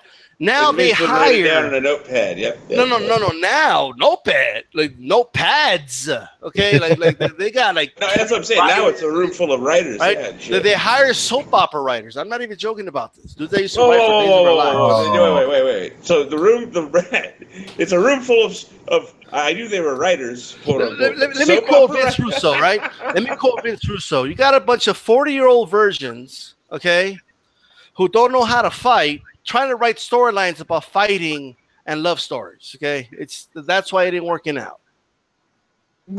That's definitely explains a few things if they're soap opera writers. Now I understand. But anyways, let's move on here. Here's one. Kurt Angle, Ronda Rousey versus Triple H and Stephanie McMahon. All I gotta say is, did I hear someone say that's a main event? I said that. You said it was the main event. That's what I was asking you earlier. No, it's not. It's not. It's not the main event. I made a mistake. It's not. But I can expect a lot of botches in this match, man. It's gonna be an ugly match. By the way, Ronda's terrible in the mic. Yeah, she is, right? man. I'm sorry. She's just terrible. She's just terrible. But I don't know. She's just weird. But anyway, I will say this though. Her judo moves actually look pretty good in the wrestling ring.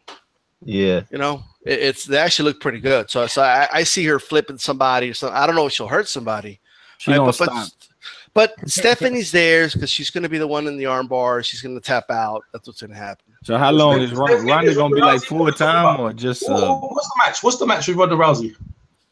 Her Kurt Angle teaming up against Stephanie McMahon and Triple H. Is she going to be there full time though? Like that match going to end in a DQ probably. Like, but Stephanie, they're gonna make Ronda Rousey like it. Ronda Rousey's probably gonna like beat Stephanie down. They're gonna have it like Stone Cold beating down McMahon. But they're gonna probably have that angle going on and then Triple H coming and say probably end up in a DQ because they're not trying to save face. You know what I'm saying? Like I can't see if Ronda Rousey's gonna pin them. I don't know, man. I think that storyline in itself is a bit whack. I want to see Ronda Rousey versus the other female wrestlers on the card. Is she full time? Is she gonna be full time? She is full time. She is full time. She gonna stop the street. She gonna beat the Asian. I want to see that Charlotte and stuff.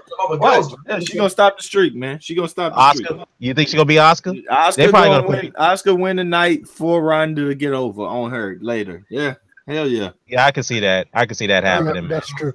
But expect a lot of botches in this match, man. It's not gonna look good. I'm just being honest. It's not gonna look good. To wrestle. Ronda's too stiff.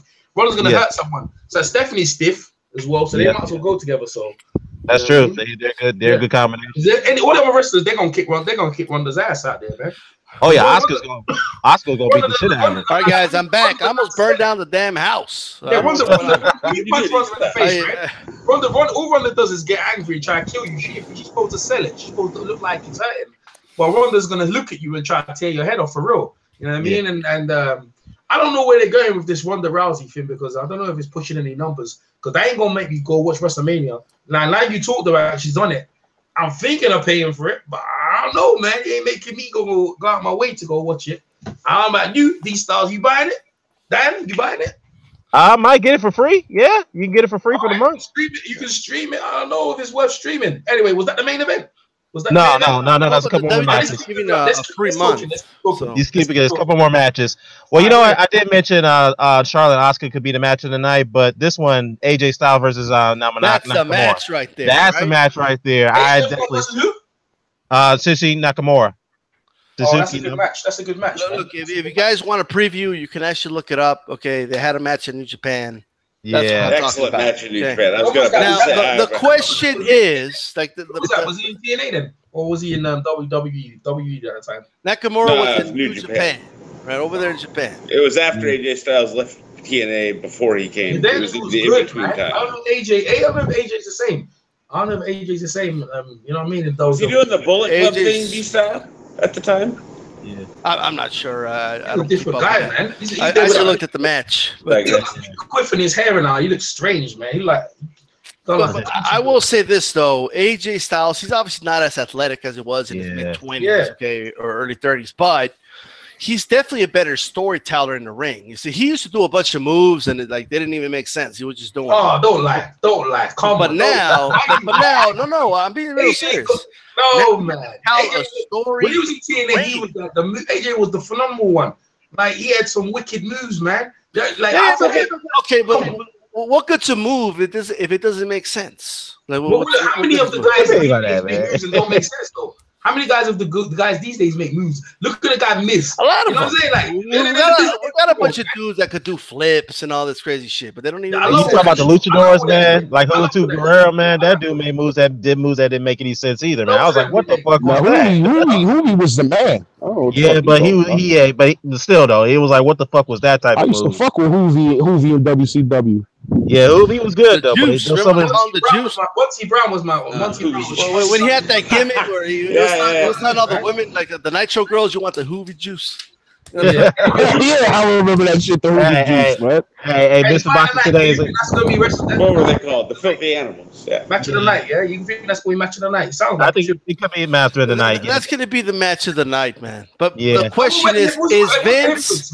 Where's Brock Lesnar? Who's he going against? Roman Reigns. Hold on. All right. If Vince lets him go, all right, they're going to have the match of the night. My only concern is that everybody knows that Vince is just in love with Roman Reigns, and he doesn't want anything to steal the show over Roman Reigns, right? Yeah. So don't be shocked if just like it happened with Wyatt and Orton when they had like a 5-minute match last year, right? Yeah, it was just embarrassing. If WrestleMania is so long that if Vince really wants to give more time to the main event, that he's going to cut this match short. You know? So if he lets him go, it's going to steal the show without a shadow of a doubt. Yes. By the way, Nakamura should win. Yeah, he should win it. Yeah, I agree. I'm going Nakamura to win this one. But hey, Mr. Boxer today is in the comment section. He said, "Look, WWE better not have Ronda beat up men because that shit won't fly, especially after seeing her get beat down in UFC." They will. Trust me, that's gonna be their plan soon. Yeah, they're gonna have it. They're gonna have some guys job to her. Watch. That's gonna be. Yeah, that's gonna make. I don't like know that. if they'll go there because Hey, look, you saw she belly suplex Triple H. That's gonna happen, man. Yeah, but every time she does it, if you notice, it's when she catches him off guard or something like that. They're real careful about that. That fucking Stephanie McMahon, when she put her through the table, that shit look fake as fuck. She can't sell. She's a garbage wrestler, man. She should not be there. Yeah, like she was looking at her the whole time. Like, you're supposed to be out. Yeah, exactly. Like, what the fuck is this, man? Like, just for none of it. When the Ronda Rousey, she should have been with The Rock. Not friggin' Kurt Angle, man. Yeah, but Rock is kind of expensive, bro. Right? Yeah, but The Rock, extremely expensive. Yeah. He has these movie deals, and they're making a put in the contract now that he can't do wrestling because there was this one movie that they postponed because he tore some, I think, quad muscle or some shit. Yeah, he got The Rock is the highest paid fucking movie star in the world. It ain't easy to get The Rock. Yeah, that's true. Hey, that Jumanji shit was dope, man. I ain't gonna front. I like Jumanji. Yo, I bought that on my on-demand on my cable box. I still haven't watched it. Did you guys watch anything of the Hall of Fame? No. I watched a couple clips of Goldberg. Yeah, I saw Mark Henry's speech. He brought up Owen Hart. Basically asked his wife to let him get in the Hall of Fame because the wife's the only thing keeping him from being in the Hall of Fame. But it was just funny because speaking of The Rock, he brought up a story about it. When The Rock first started, he had no money. Mark Henry brought him in, let him stay with him. And then he told him, "Don't worry about it. It's when you make it, you could pay me back." And he just called out The Rock. It was just hilarious. He's like, "I heard a rumor that he's doing pretty well now. I could use that. I'm retired now. I could use that money, Rock." That's funny. But you know what though, Jeff Jarrett, man, that was the surprising entry right there because I thought that was never going to be. Jarrett, the way Vince feels about him. Yeah, the way Jeff Jarrett stiffed up that company when he held them hostage when he left back in '98 or '99. You know what though? There's two sides to the story, Dan. Yeah.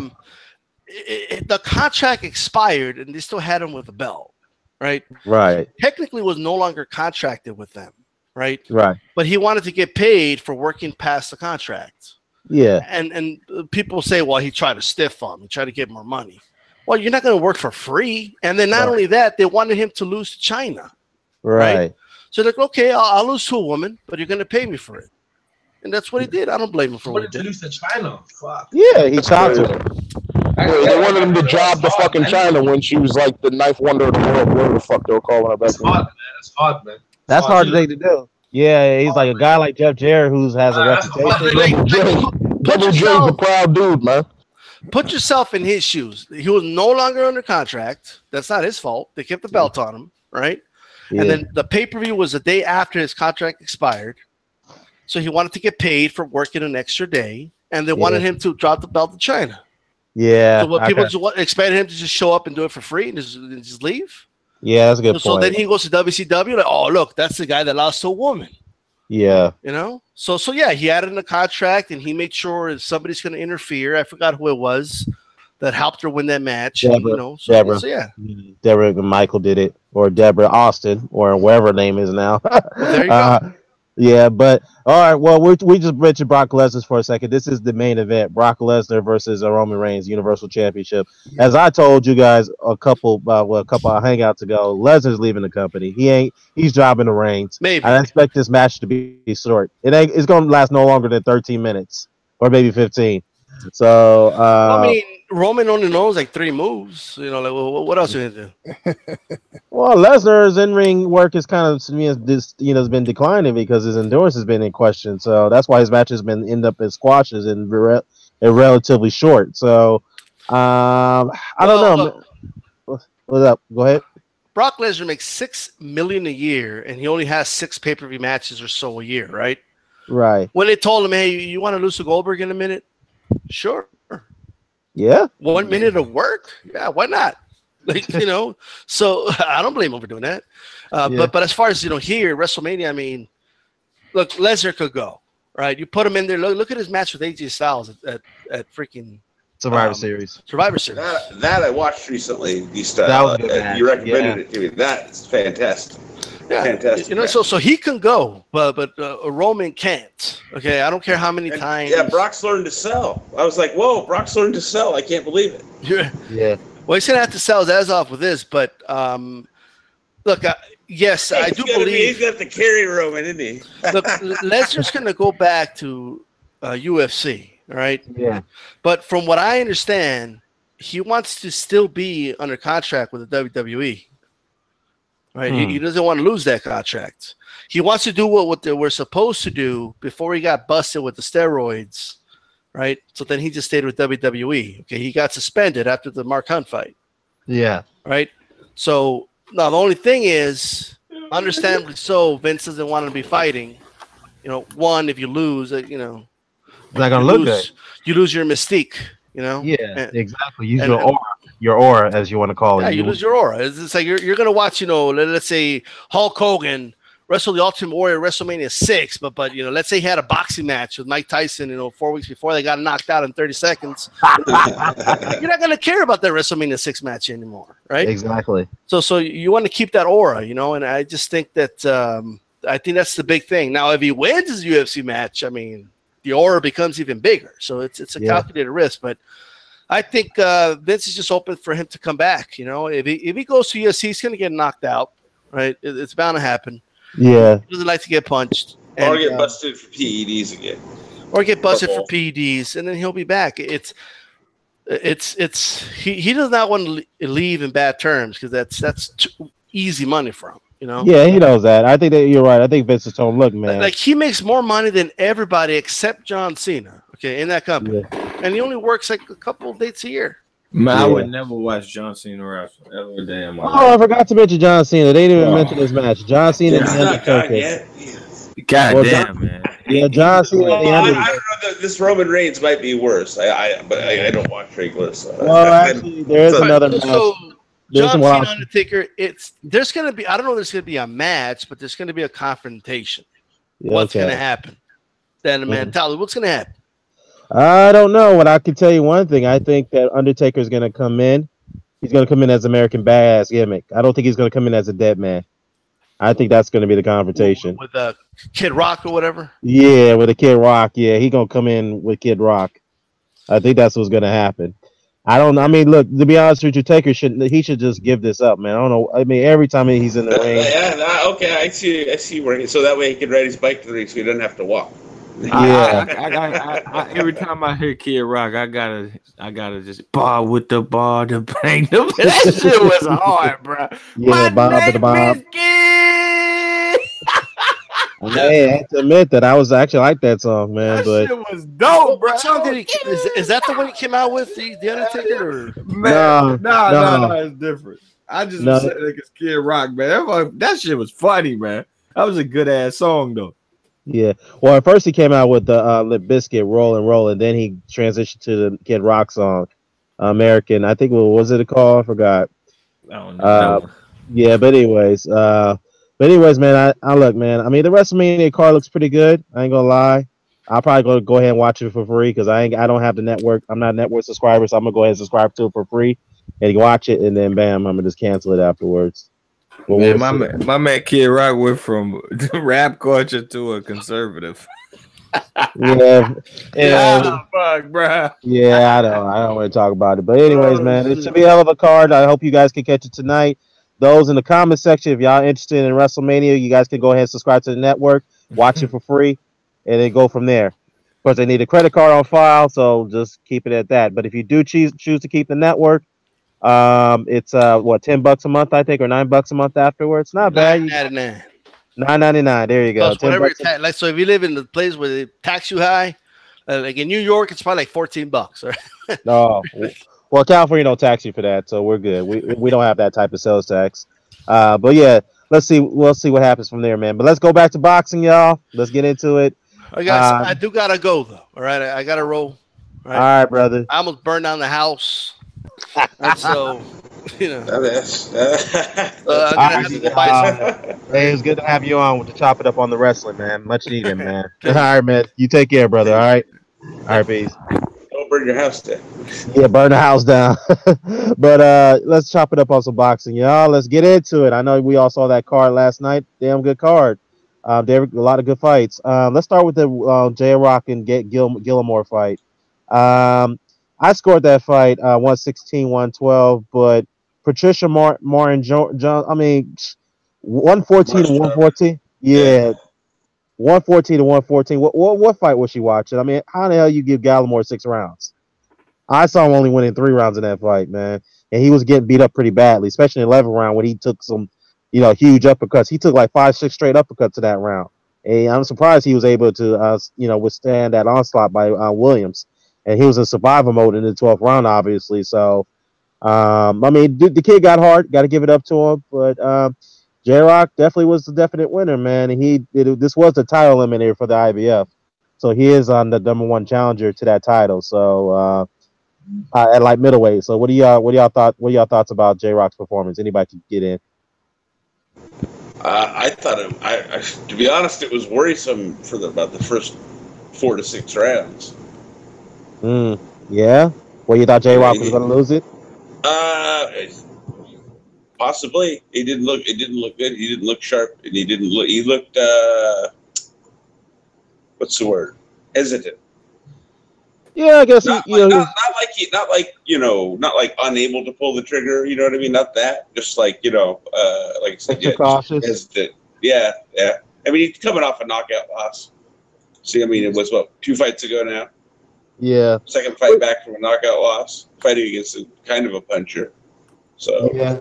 Well, you know what though? I think because the fact that he was, just a psychological effect. When you get knocked out in one of your previous fights, you kind of are going to be a little more cautious than ever because you don't want to get clipped. So you kind of question your punch resistance. You question yourself. It was mostly when he was outside. When he got inside and they were like shoulder to shoulder, then he was letting his hands go, with no problem. But from the outside, and especially the first half of the fight from the outside, he seemed very hesitant, and that was kind of costing him rounds in my book. Right. So yeah, that probably prompted to keep the fight in the inside, so that way he didn't give Gallimore no punching room or no distance to punch back. That's what he was doing in the later rounds. Yeah, and he got beating on him in the 11th.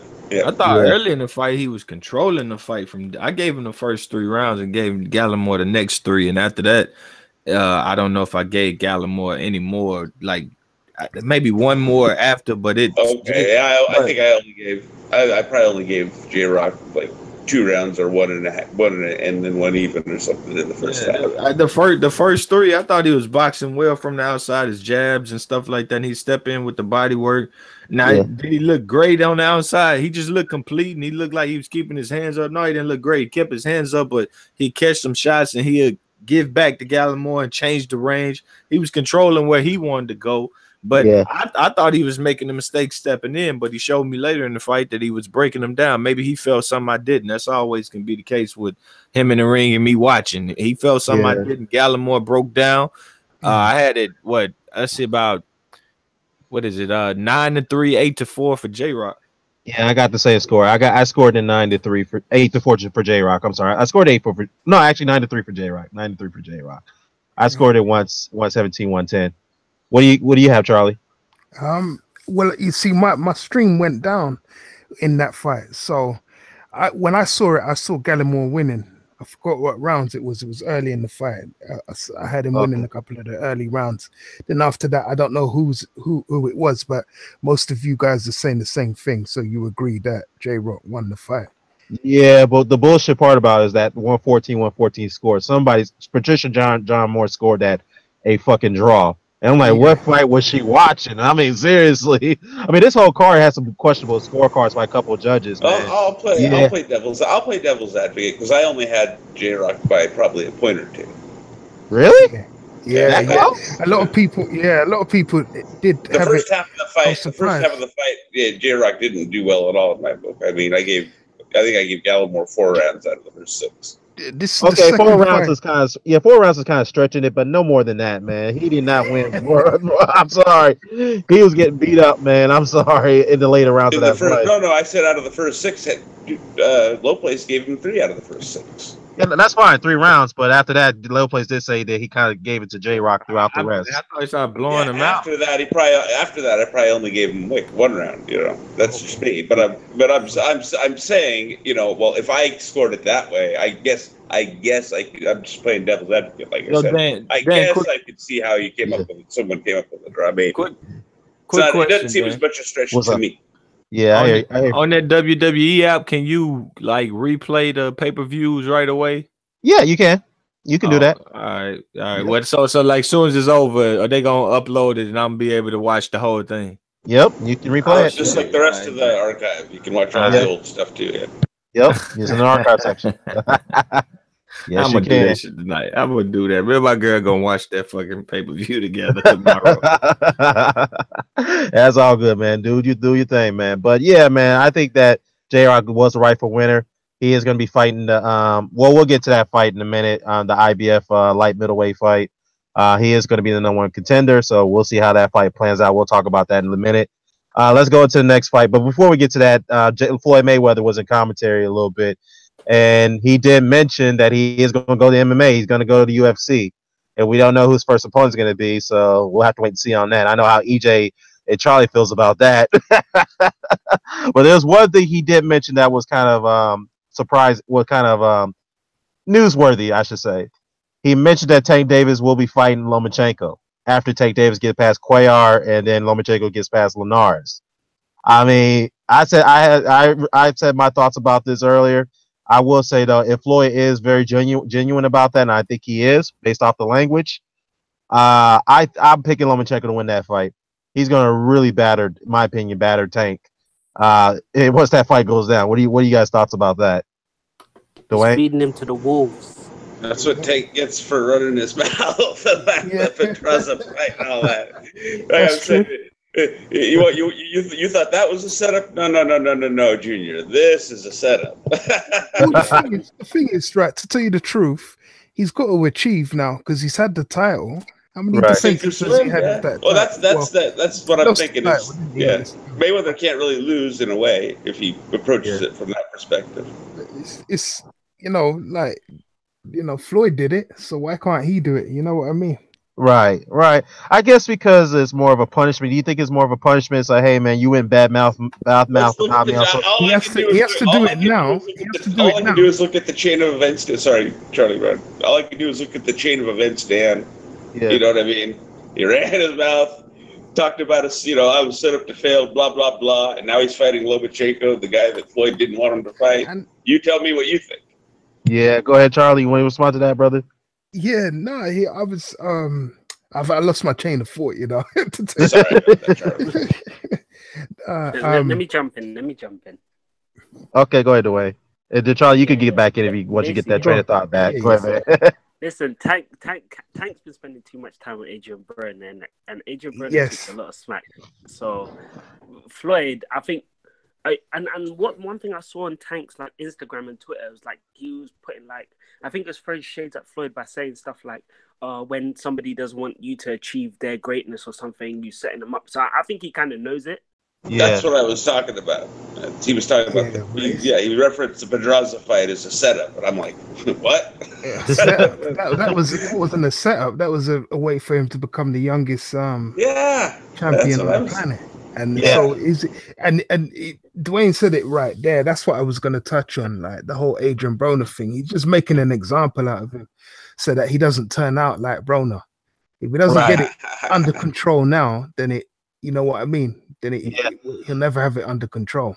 Yeah, let me go ahead, Charlie. Now we got people like Jesse Vargas approaching Broner. Right. We're all backing Vargas to beat him. You know what I mean? Yeah. But you know what, though? Let me add something to that. Tank did also say, too, that, look, man, there's some people who don't like the fact that you're on top and they do anything they can to keep you at the bottom. So he took a shot at Floyd when he said that, too. So he's saying that Floyd could be jealous of the fact that he's getting some bit of notoriety right now. And I'm saying to myself, why does Floyd need to be jealous about that? Floyd is retired. It's still more, notable than you. I mean, come on. He said something to the effect of, infer like it was a not so subtle shot at Floyd without saying Floyd's name, and like sometimes people don't want you to become better than they were. Yeah, exactly. That's what he said. I was like, you got to be kidding me, kid. Yeah, if Tank want to be the Adrian Broner Jr., bro, that road is clear as shit. You can walk it so easy, bro. Go, don't hold him back from it. Don't speak to him. Just let him walk it. Like that man. I don't think I'm ever going to dedicate a video to Tank on my channel. Like, no, bro. Like, do your Broner thing, bro. Nobody is on that dance floor. Like, it's when the song come on, you don't have to rush the floor. You can. So is this going to be Tanks by Donna? What are we saying? What are we thinking? Feel free, bro. Like, nah, he gonna beat Quay more than likely. I mean, he's more disciplined than Broner, but if he want to have all that, pity for myself, fuck all that, man. Just no, not Lomachenko. Lomachenko. Is Lomachenko going to beat him up like that, or does he got more of a shot than that? I don't know. He don't seem like a quitter or nothing, but I don't think he's ready to step up to much right now. Listen, I said this earlier. I said this blogger ain't it, man? This blogger ain't it. No, that's the way. It's the way. It ain't blogger. Go ahead, like UK blogger, man. He does, but that ain't him. But go ahead, Dwayne. Go ahead, brother. Dwayne, you want to mute yourself, man? I ain't got nothing against blogger though, but he just sound like him. Just saying. Yeah, I know. But it's not him. That blogger's on another one of his self-imposed exiles. Yeah. But last I was gonna say, Fox is in the comment section that Floyd's gonna get his ass beat if he sets that fight up. Floyd's gonna get his what? He's gonna get Tank's ass beat if he's. Okay. Yeah. Oh no! I think he's talking about him going to MMA. I don't know. What are you talking about, Fox? Are you talking about Floyd getting Lomachenko's ass beat, or are you talking about Floyd getting an MMA, getting over to UFC? What are you talking about, Fox? I mean, if you talk about UFC, I can see your argument. both of them. Yeah. Oh, you talking about both of them? Both of them. Probably. Mart's in the comment section. Mart's MB3 says, "Hey, who really believes Floyd's going to help someone to break his own records? I mean, Floyd clearly isn't the tie. I mean, isn't. Bro, who really believes Tank can even break that record, bro? Like, come on, bro. Like, y'all playing. But that's the more germane question, I think. Come on, let Tank break somebody else's record under Floyd first before we start talking about helping him break shit. You know what I'm saying? Let him beat Lomachenko. Does anybody? What kind of chances does everybody give him against Lomachenko? None. So. Let them make weight 5 times in a row before we start talking about the history books, at least. You know what I mean? Damn, I don't get how boxing fans can go that hard just because of attachment to another person. Bro, only thing I'm worried about attached to him is his 2 hands and what he doing with them. And ain't much right now. You know, he TMZ boxing. He want to be hanging around one Young Thug and shit, man, instead of being the guy that Young Thug looks at and say, oh, like I remember an episode where Drake was with Floyd and Drake was like, man, just to be around Floyd. This dude is like, just to be around Young Thug. Fuck out of here, man. Well, I'll tell you one thing though. Tank, when he heard the news that Floyd said that about him, setting up a match with himself and Lomachenko, he wasn't happy about that. So he was pissed, man. He was pissed. Yeah. What'd he say? Yeah. Is he ducking?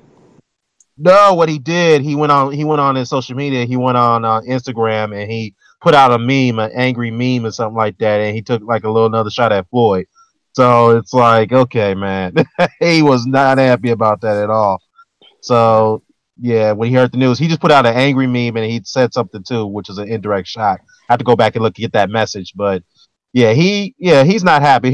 Let's put it this way, him and Floyd are not on good terms. We all see it right now. They're not on good terms. Floyd is trying to pretty much, I don't know if Floyd's trying to punish him. That's what it looks like to me. He's trying to punish the kid, for his antics, and it's, that's what it looks like to me, man. You know.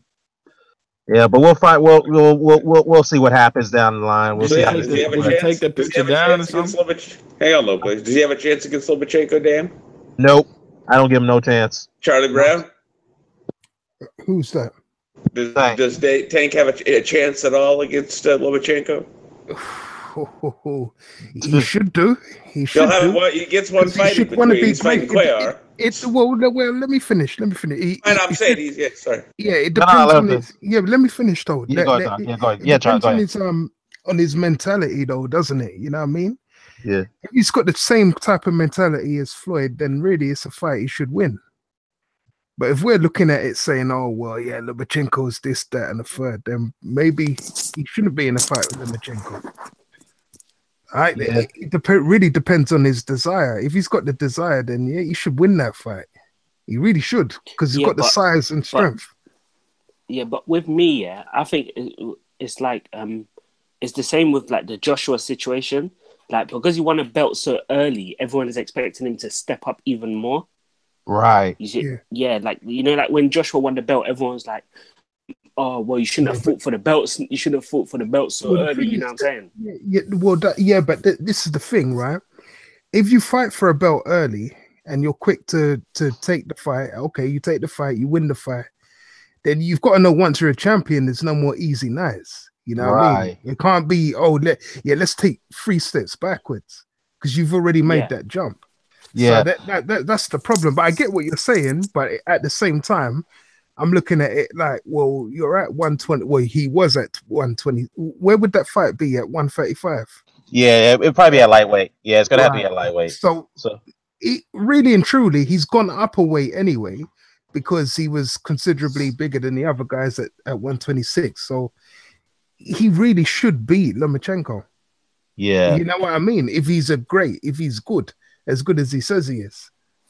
Yeah, well, you know what the difference is, to your point, Dwayne, is that Joshua has the mentality. He does have the discipline to carry on after he won that title very early.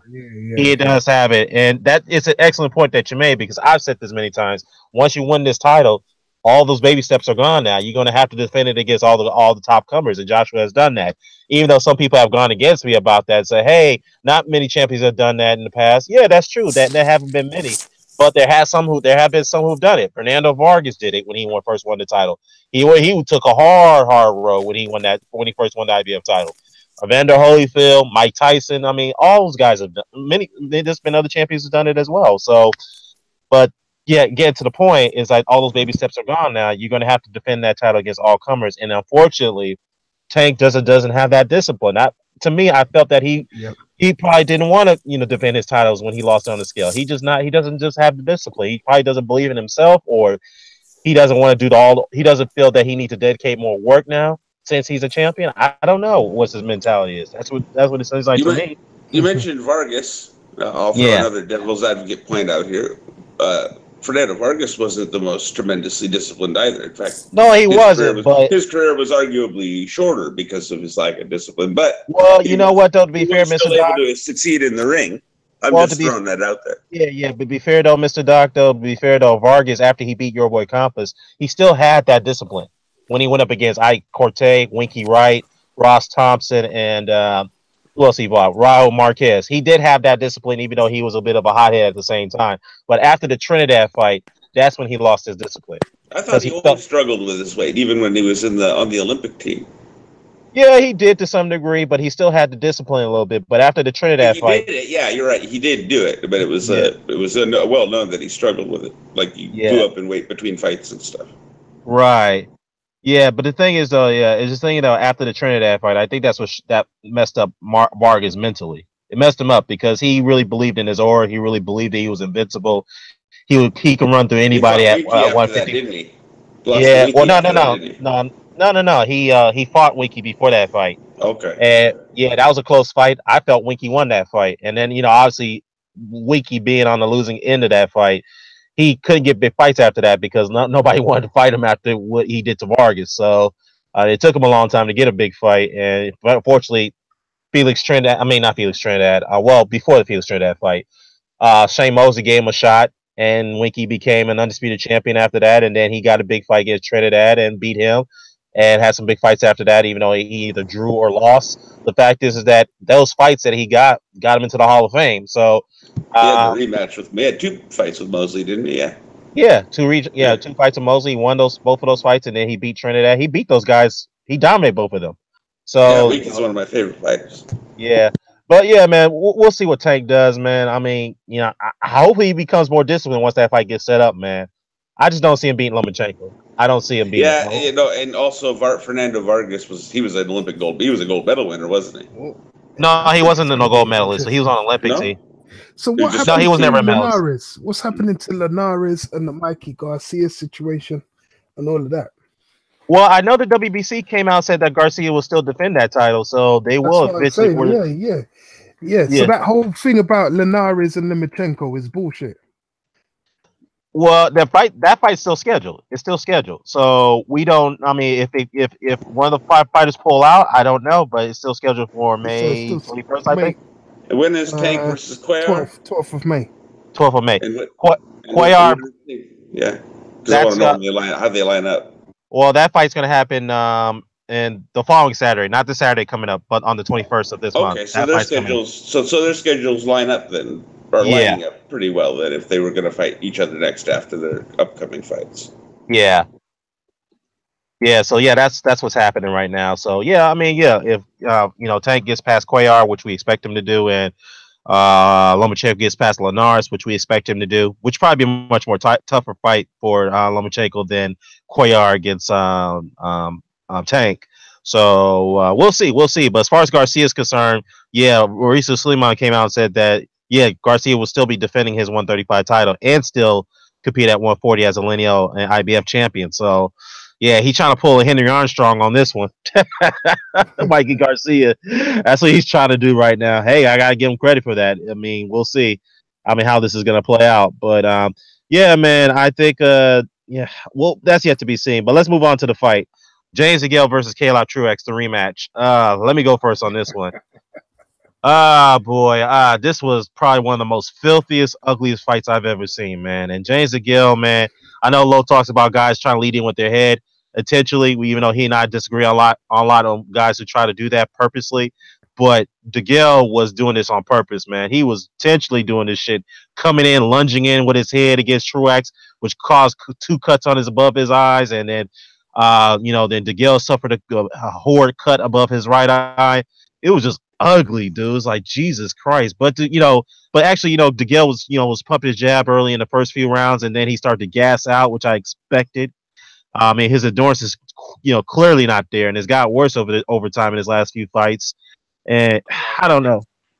I mean, but despite all this nonsense, I mean, even though the Robert Byrd did deduct a point from him in the 12th round, in the 10th round, I think, for lunging in with his head first, I did score the fight for Degale by 1 point, 114-113.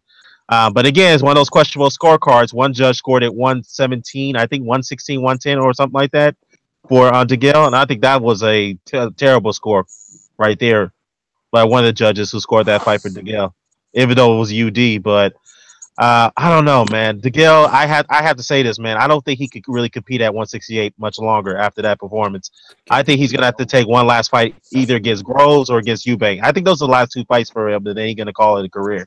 What do you think? He can't compete nowhere. Time to cash out. I agree completely. It's nowhere to compete. Like it's over. Like he can't keep making excuses. My shoulder and this and that. Fight Groves, maybe fight Eubank too, and get that money. And ain't nobody gonna buy it. Like nobody's gonna buy into that no more. It's over, man. Shit's over. I think people. I think the UK public will probably buy the Eubank fight, but that's about it because he's a shot fighter, man. He's gone. Nah, I don't feel the UK gonna even waste their money, bro. They gonna waste their money. They shouldn't. Degale, and about that leading with the head shit. Every time somebody lead like that on purpose, they always throw punches out there. That's how you could tell when they doing it on purpose or not. When they feel that contact on the top of their head, where it don't hurt as much, it don't hurt at all. You ram somebody's nose with the top of your head, and they always throw an uppercut or a hook after that. They done that shit on purpose, and that's what he was doing. And this ain't the first fight. He did the shit to Jack. He did it in a few fights, but he just fucking. He trying to survive. That's all it is. But you know, Uskatagi gonna tear that ass up, and you might as well just sit down, man. You regained your title. Go sit down, bro. Just go sit down. Well, I think he's not gonna fight Uskatagi. I think he's gonna sit down though. That's what he's gonna get paid, isn't it? Yeah, you know what I mean. If we feel he shouldn't, but he was talking about a rubber match with Truax. I'm like, okay. Nah, dude. I mean, it was a filthy good fight still, but that was just horrible. Man, that was just a horrible, dirty fight right there, man. I mean, Jesus Christ. That's how I know James Degale. What good does that do, James Degale? What good does fighting Truax again fight, regardless of how ugly or not ugly the fight was? What good does it do? It makes his stock go down because for Truax to beat him in the first place, and Truax looked garbage yesterday when I was watching him. He looked so garbage. Like he's got no creativity to throw punches. Just kept going in, and then that's how James Degale just used his head and just jabbed him in his face. It was declining skills versus no skills. Yeah, that's come on. Yeah, that's what it was. Truax was smothering his work, man. That's what cost him the fight. Yeah, he would get inside, but man, punches weren't really effective or even clean punches on the inside. I had to fight the same score you got, Dan the Man, but you know, it could have gone either way if the guy Truax stepped on the gas, because I gave the championship rounds to James Degale. Yeah, I quit scoring. I quit scoring and just said, you know what? Whoever win this ain't got long left, bro. That's all I said. My score was neither y'all got no potential, nothing left. It's sad, bro, because James Degale used to at least punch in combination, used to control the range if he wanted to. This motherfucker's done, bro. Like, how in the fuck you go from one fight and just forget? Your body it looked like your body forgot how to do all this, man. Shit's crazy. Yeah, but with him, I've watched him for a long time. It's like whenever he's fought someone that's like that will give him kind of problems, it's like that's when he decides to like he doesn't show up. Against George Groves when they first fought. George Groves won the fight, Then he fought Andre Dirrell, which was a close fight, even though I thought Andre Dirrell was a shot fighter then. And then he fought Badu Jack, and I thought in the first 4 rounds, he did well. Then Badu Jack just won every single round, but obviously they didn't give it to him. So, yeah. Well, you know what though? I thought he was on decline after the. Well, I mean, you saw some of the decline in the Dirrell fight. I do agree right there. You know, especially with the endurance that he was taking some shots. But when the Pork and Medina fight, this is the one thing I did not expect. He was taking a lot of shots from Medina, and I saw the decline right there. The fight was tough too. The fight wasn't easy either. Yeah, that wasn't easy either, and then Boutte is completely shot. And I'm looking at that as like, okay, Degale, that was possibly PED Boutte. Right, Boutte made it close. He made it close. Remember Boutte? I think Boutte fought Jack after that, and then got popped, right?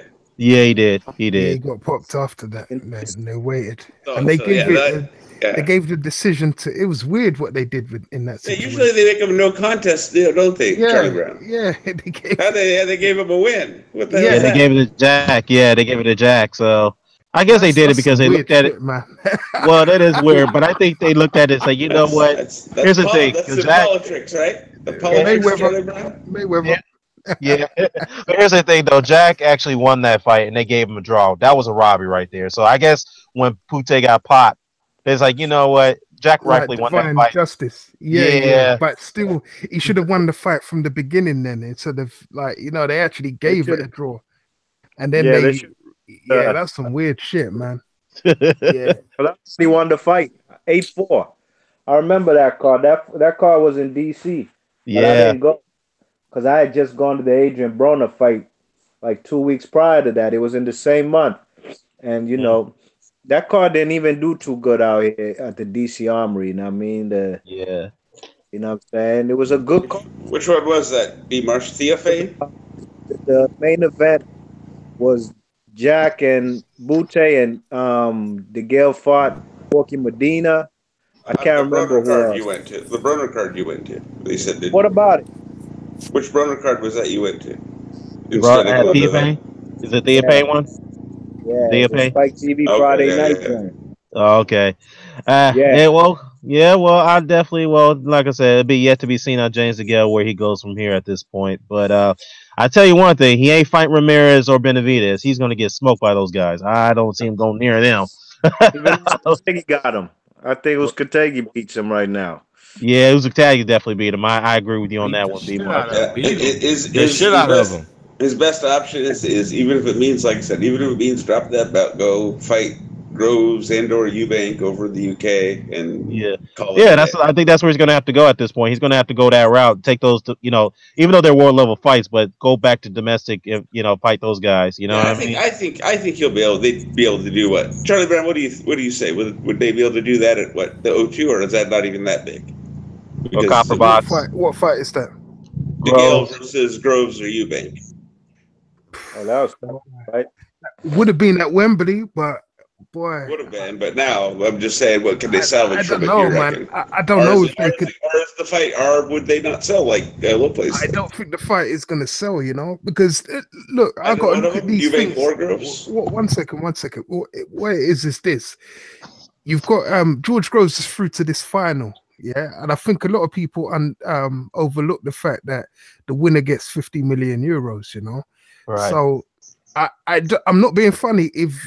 If George Groves wins that tournament, if he wins it though, that's a big if. But if he does have that kind of money, is holding that kind of money, I don't think he needs James Degale. If he's got 50 million euros, I don't think he really needs him. I think he retires after that. You know what I mean? And calls it a day. Really and truly, because he retired at world champ. Got injured again, Yeah, he got injured. That's like the fourth major injury he's had. He's had 2 knee injuries, 1 shoulder now. Oh, Jesus. He's had a wrist. Like George Groves he's just hanging by a thread. Yeah, he's really banged up. So his body's old, dude. Old. Yeah, in boxing terms, his body's old. You know what I mean? Not so much in age. Mileage, I guess. I don't know. I don't see that fight happening. But if it does, it would have been a Wembley fight. But no, that's an O2 fight. That's an O2 fight. Yeah. That's still good, better money than getting beat up by Uzcategui. You know what I mean? Yeah. But let's yet to be seen. We'll see what Jason. Yeah. Let's see what James Degale does from here. We'll see. We'll be keeping an eye on him closely from this point. But the main event, let's get into that one. Erislandy Lara versus Lara-Hurd, the unification bout for the light middleweight title. I gotta say though, that was a damn good fight from the start to the end. Fight of the year, in my opinion. At this point, it overtook Wilder and Ortiz. Candidate. Yeah, I put it up there. Candidate. I said it's fight of the year so far. Yeah, I see it fight of the year. And it was funny though because I told people the not Wilder detractors, the Lara detractors. I told them, it's like, look, if you force Erislandy Lara to fight, put him in a good fight against somebody who's going to press the action, you're going to get the best out of him. Yep. You get the best out of him. I haven't seen no videos at all commending Lara for that performance who don't like him. Where are the videos? I haven't seen nobody. Don't worry, they'll commend the other Cuban for standing there and getting beat up like Dorticos. You know what I'm saying? Not adjusting and getting his ass beat. They'll commend that. But they won't commend Lara for going to war and actually trying to win and making adjustments. Don't worry. You know what I'm saying? You know that ain't coming. Nah. Too many issues on that. That's against the rules. What's worse is the people who still faking on Hurd and, basically saying Lara won the fight by a mile. Like, and those saying that. I thought Lara did enough, but I ain't gonna say by no mile. I wasn't at the decision like that. Hey, they talked about all the punches that Hurd ate. Like, did you look at Lara's face at the end of the fight? Come on, Hurd whooped his ass. Hurd won even without the knockdown on my card. Well, in my opinion, he was losing the fight. He was losing the fight by 1 point. He needed a knockdown. I was like, look, he's gonna need a knockdown to win that fight. If he wasn't gonna get a knockdown, 5. What's up? What's up, B-Marsh? What's that? No, I was gonna say though is that he needed a knockdown to win that fight. Even if he won the 12th round without the knockdown, it was gonna be a draw. And the judges obviously was gonna be a draw. I gave her 8 rounds and a knockdown. Damn, really? I don't know. That's been stretching man. But I would say this: round 4, 5 rounds, man. I don't think what happened. Round 4. We got the elderly haters over here. No. Round 4, 5, and 6. I said could have been like 10-10, but I favored Hurd work. It looked stronger, and I was right because his work just did his toll. It continued to be the stronger work, so it was like it felt 10-10. But even if I would have went 10-10, he wouldn't have needed the knockdown to win the fight. That's how I scored it. That's how it would have been. Well, I scored a 6-6, but definitely give the point to her for the knockdown. So he definitely needed it. He got it. But I will say this though, that's the first time I've ever seen Erislandy Lara get beat up the way he did. He got beat the fuck up. He got beat the fuck up in that fight. Come on, man. He's hurt a ball. Shit, man. That's crazy, man. Hurd with the shit. The last 4 rounds, he started to take a beating. Hurd was in that motherfucker about to cry, bro. He was excited. Well, here's the one thing I was surprising though. Here's one thing I was surprised about Erislandy Lara. He fought in the pocket for the most part of the fight. I was surprised about that. I was like, wait a minute. Why? Because Hurd knows how to put that pressure, man. Yeah. Damn. That's true. That's true. Off the ring well, man. He had Lara trapped in corners often all night. You know what I mean? And Lara wasn't pivoting out of those. He was getting, and dude was splitting the guard. You know, people are saying, the detractors are saying Lara caught a lot of those punches on the glove. They didn't see the fight. They must have watched a bad stream because you know what? Yeah, I agree. He racked up a triple double with them uppercuts, man. Fuck. Yeah. Oh yeah. Well, you know what? B-March though, those glove. Some of the shots did catch the glove, but they did split the guard though. They didn't see that. That's the thing. Most of the shots did split the guard. So, and the thing is too that Hurd, obviously had that size advantage. He looked like a goddamn light heavyweight in there. Jesus Christ, he had to come in there around 163 though. I don't believe that. I do not believe that. No one believes that, man. No one believes those two weigh the same. That no way in hell he weighed 163. Because Lara doesn't have that kind of dense build. You know what I mean? He doesn't have the kind of dense build where you can weigh the same as someone that's It's weird though. The numbers right there, and like even when they on the scales, it say 53 and 54, and Hurd still looks bigger. Yeah, I don't believe their punch stats either. But check out the scales where you say 53, 54, and Hurd still looks bigger and looks over him. So it's possible our eyes will deceive us in situations, and you gotta trust that scale. Sometimes I sit on a scale and it say 210, and I'm saying hell no, but I'm saying come on now. The truth is, it's 210. You know what I mean? The one thing that made me laugh in that fight was Go ahead. Oh yeah. I was saying the one thing that made me laugh was in the second, I think it was the second round, when Lara went back to his corner. His coach was like, he thinks he's gonna tire you out, but we got this. He was saying that, yeah. And then I looked at the 10th round, and Lara looked like he was dazed off his stool, like he was about to collapse. Yeah, he looked bad, but he and Ronnie failed badly in that fight. Yeah, he did. From round 8, and at the end of round 6, the work rate, sitting in his chair in the corner, and he looked dejected. Man. Lara threw like 70 punches in round 1.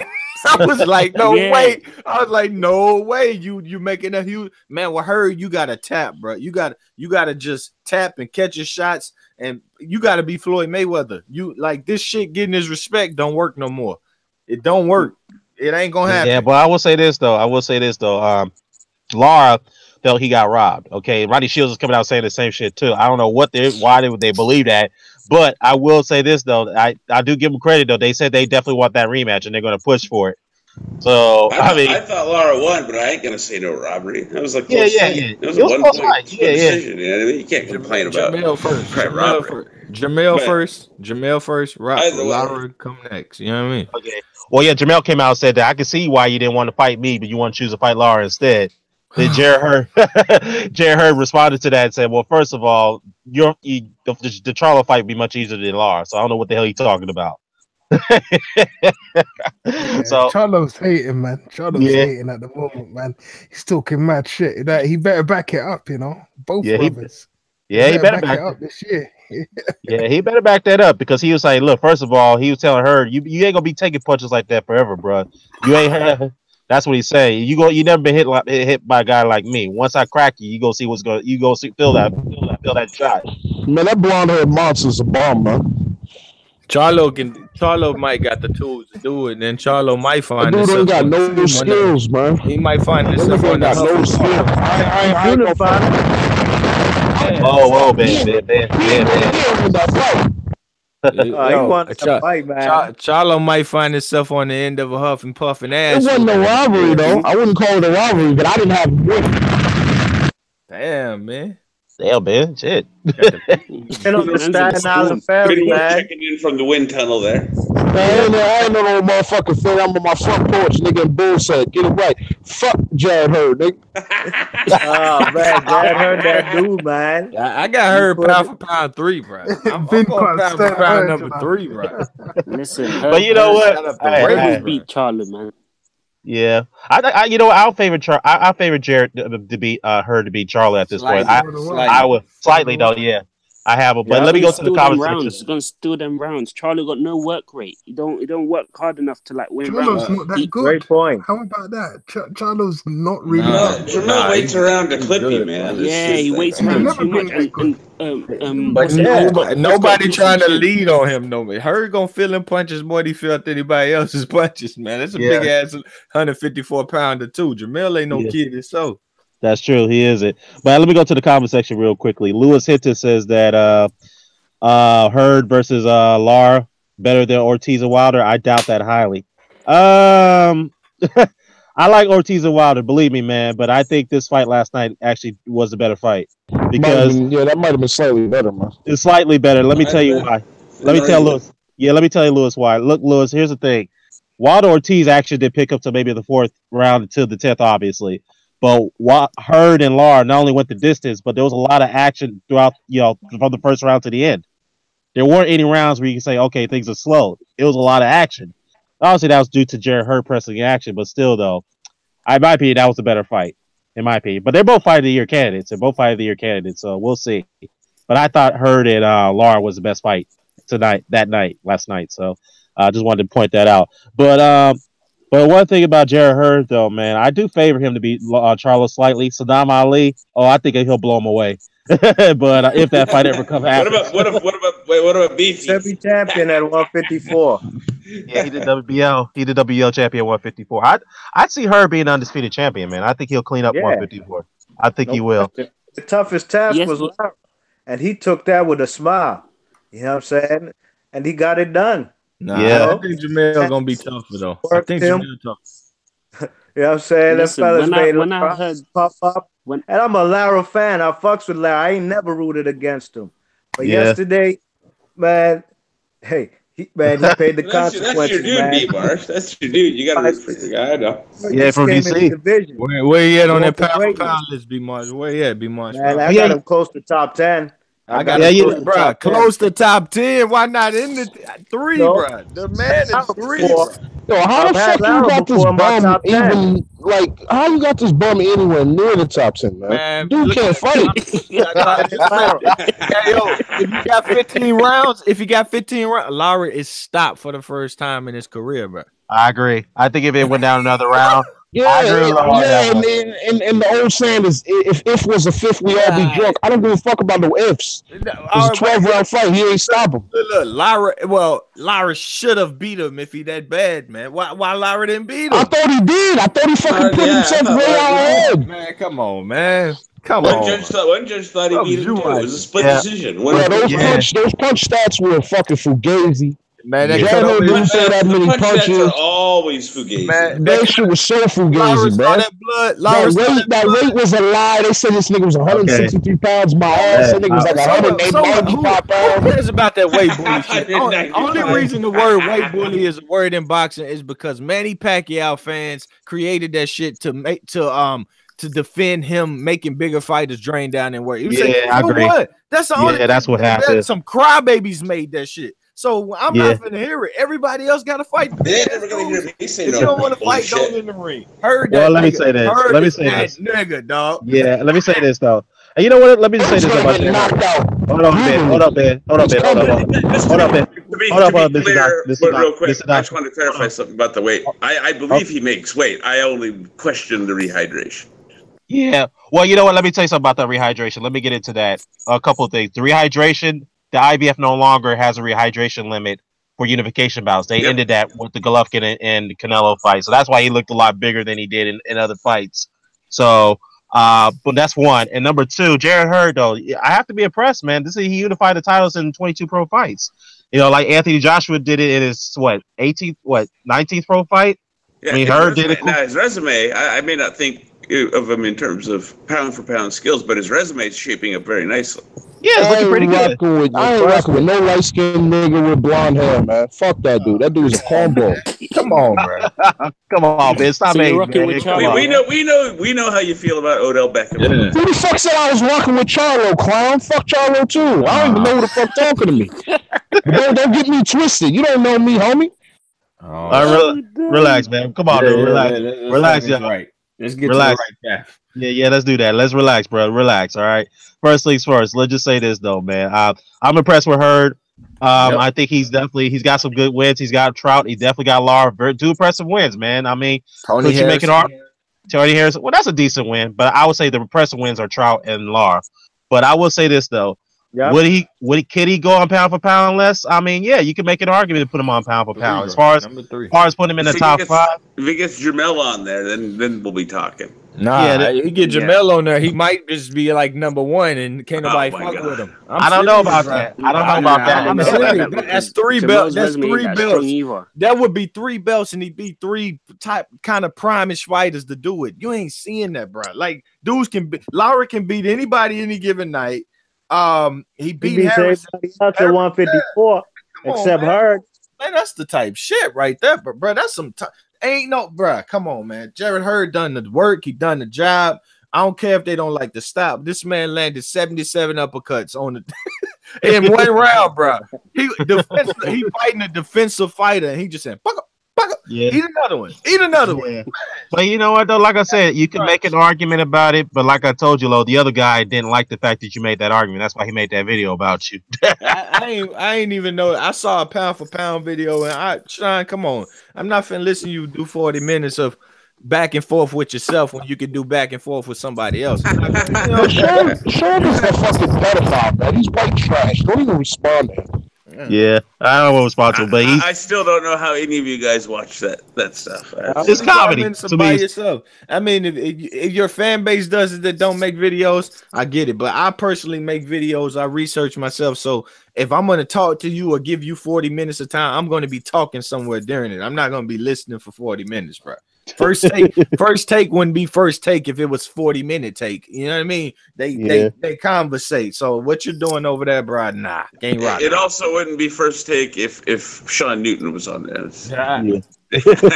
Well, let's move on from him for a minute. But let's talk about J-Rock versus Lara-Hurd. That could probably be the next fight before Charlo. I pick. Well, J-Rock is the number 1 contender, so the IBF may beat the shit out of J-Rock. He would beat the fuck out of J-Rock, dog.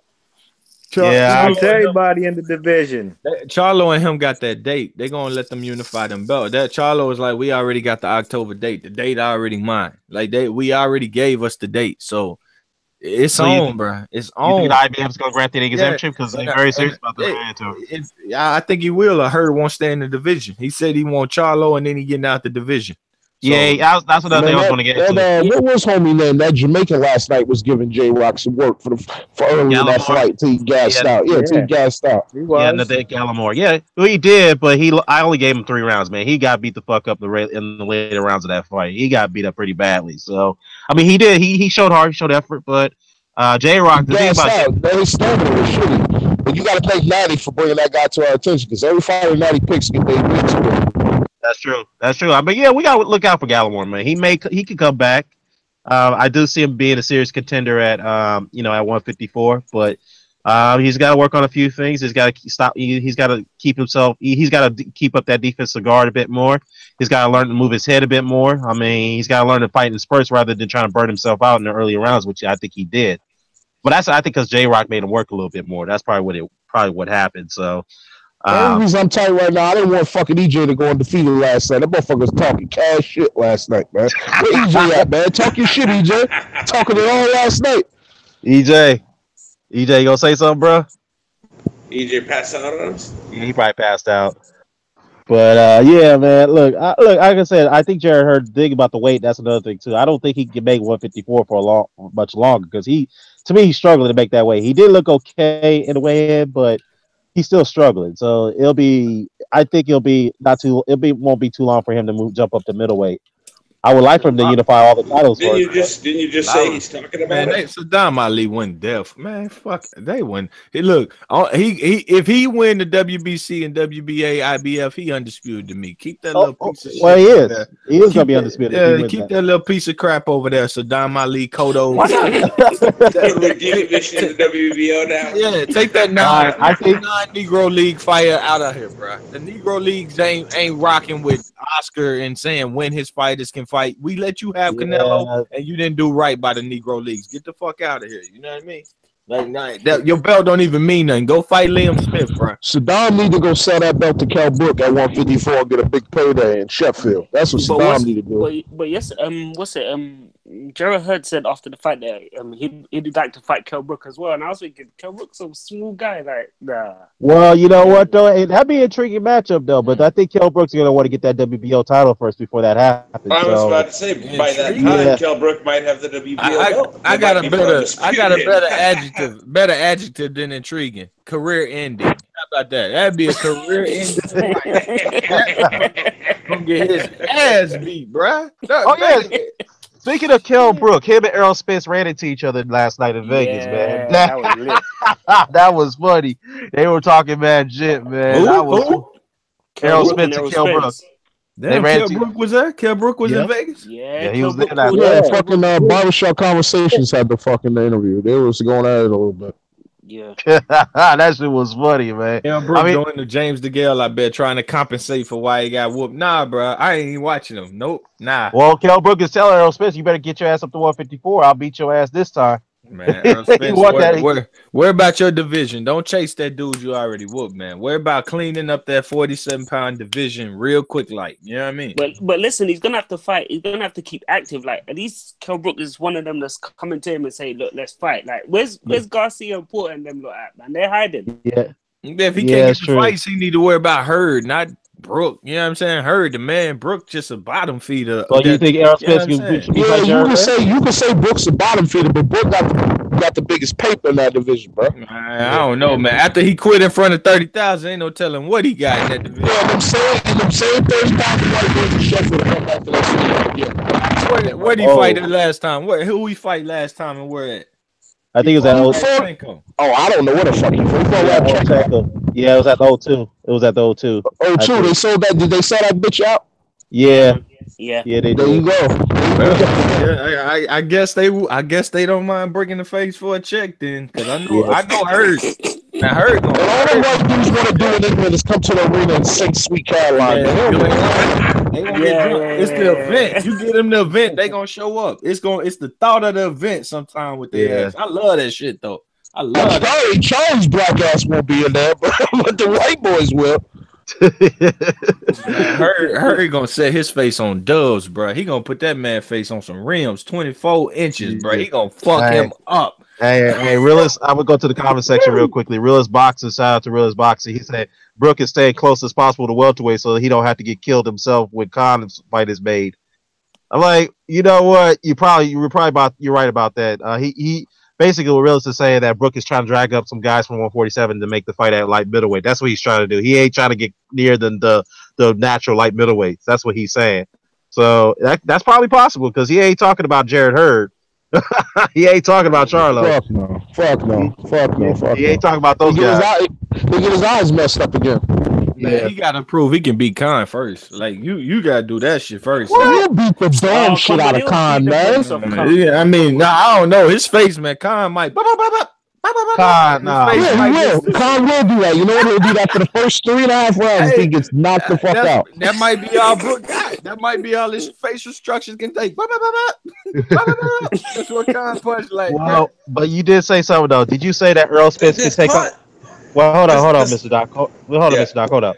Did you say that Errol Spence could go up to 154 and take on Jared Hurd? Man, did you say that? If they not fighting you at welterweight, that's what 7-8 pounds. You only 27 or something.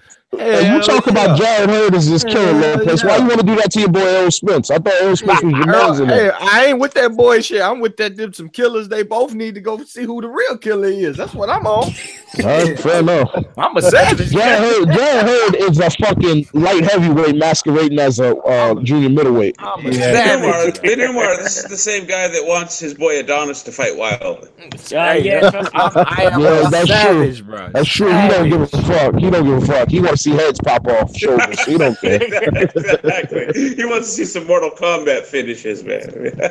Nah, you know what I want to see? I want to see Darius versus Lara-Hurd. I want to see that, man. Make that fight happen. Hey, Lara, man, I gotta get Lara this. That motherfucker was in that pocket. He represented for every Cuban that didn't want to represent themselves recently. I ain't he did represent. Sure did, bro. I never seen Lara fight on the inside like that. Lara. Yeah, Lara proved. Yeah, he proved. That's why he lost. He proved he could adapt, but guess what? It's too fucking late, man. Should have done that shit years ago. It's way too late now. After the fight, his bitch was trying to fucking go 12 rounds for Gabe Rosado. Oh yeah. Well, he's got I would like that fine ass woman to argue with me. Shit, she is fine though, yo. She is fine. I get her, make her start getting the titties bouncing and shit. Charlie Brown was telling me Lara was gonna lose because his wife's too pretty. Yeah, man. Did y'all see that outfit she had? Yo, that's a good theory, bro. When you got a bad woman like that at home, bro, what you want to fight for? Yeah. Jared Hurd woman. Hey, is that what happened to Big Al Cotto? Jared Hurd woman made Al Bernstein choke on his words when they put the camera on. Bernstein was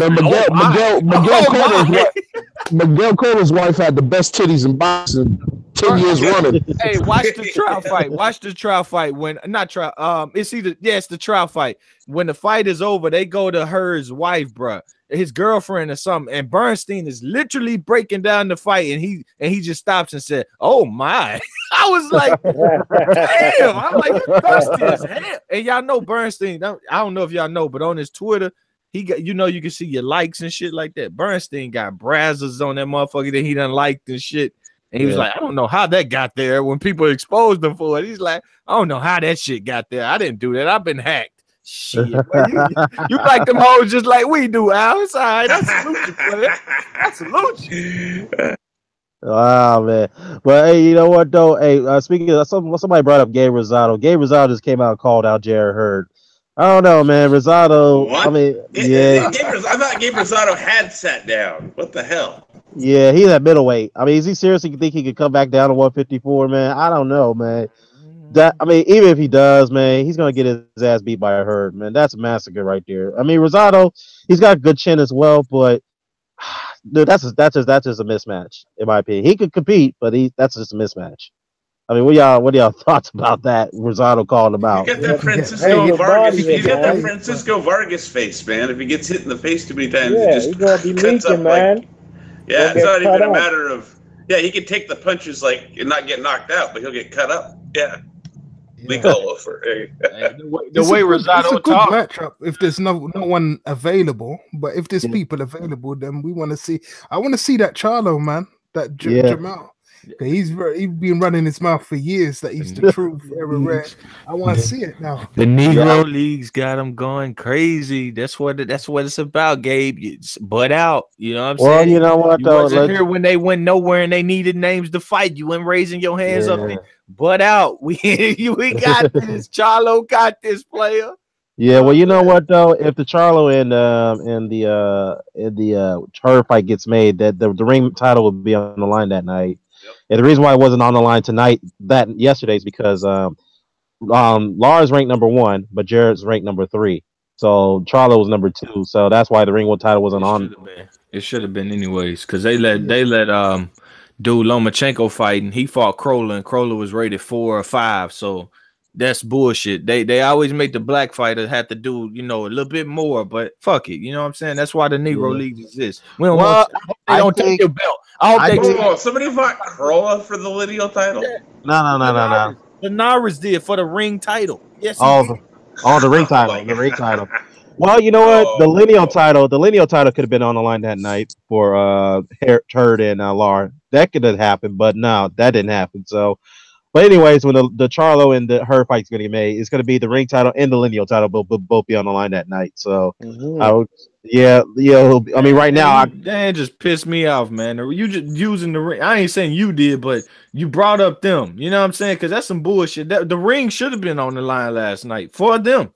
And Charlo could have fought the winner for it. That's because you look at they shit, and it says the ring. What it say? Vacancies. When they talk about the championship vacancies can be filled the following ways: ring number 1 and 2.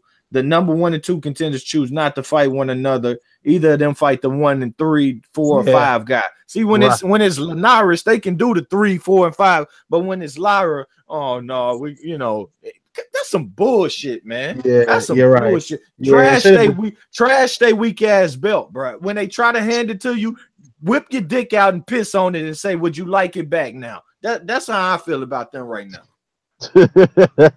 Well, I agree with you on that one. Damn, you and I have been agreeing on a lot of points on this damn hangout.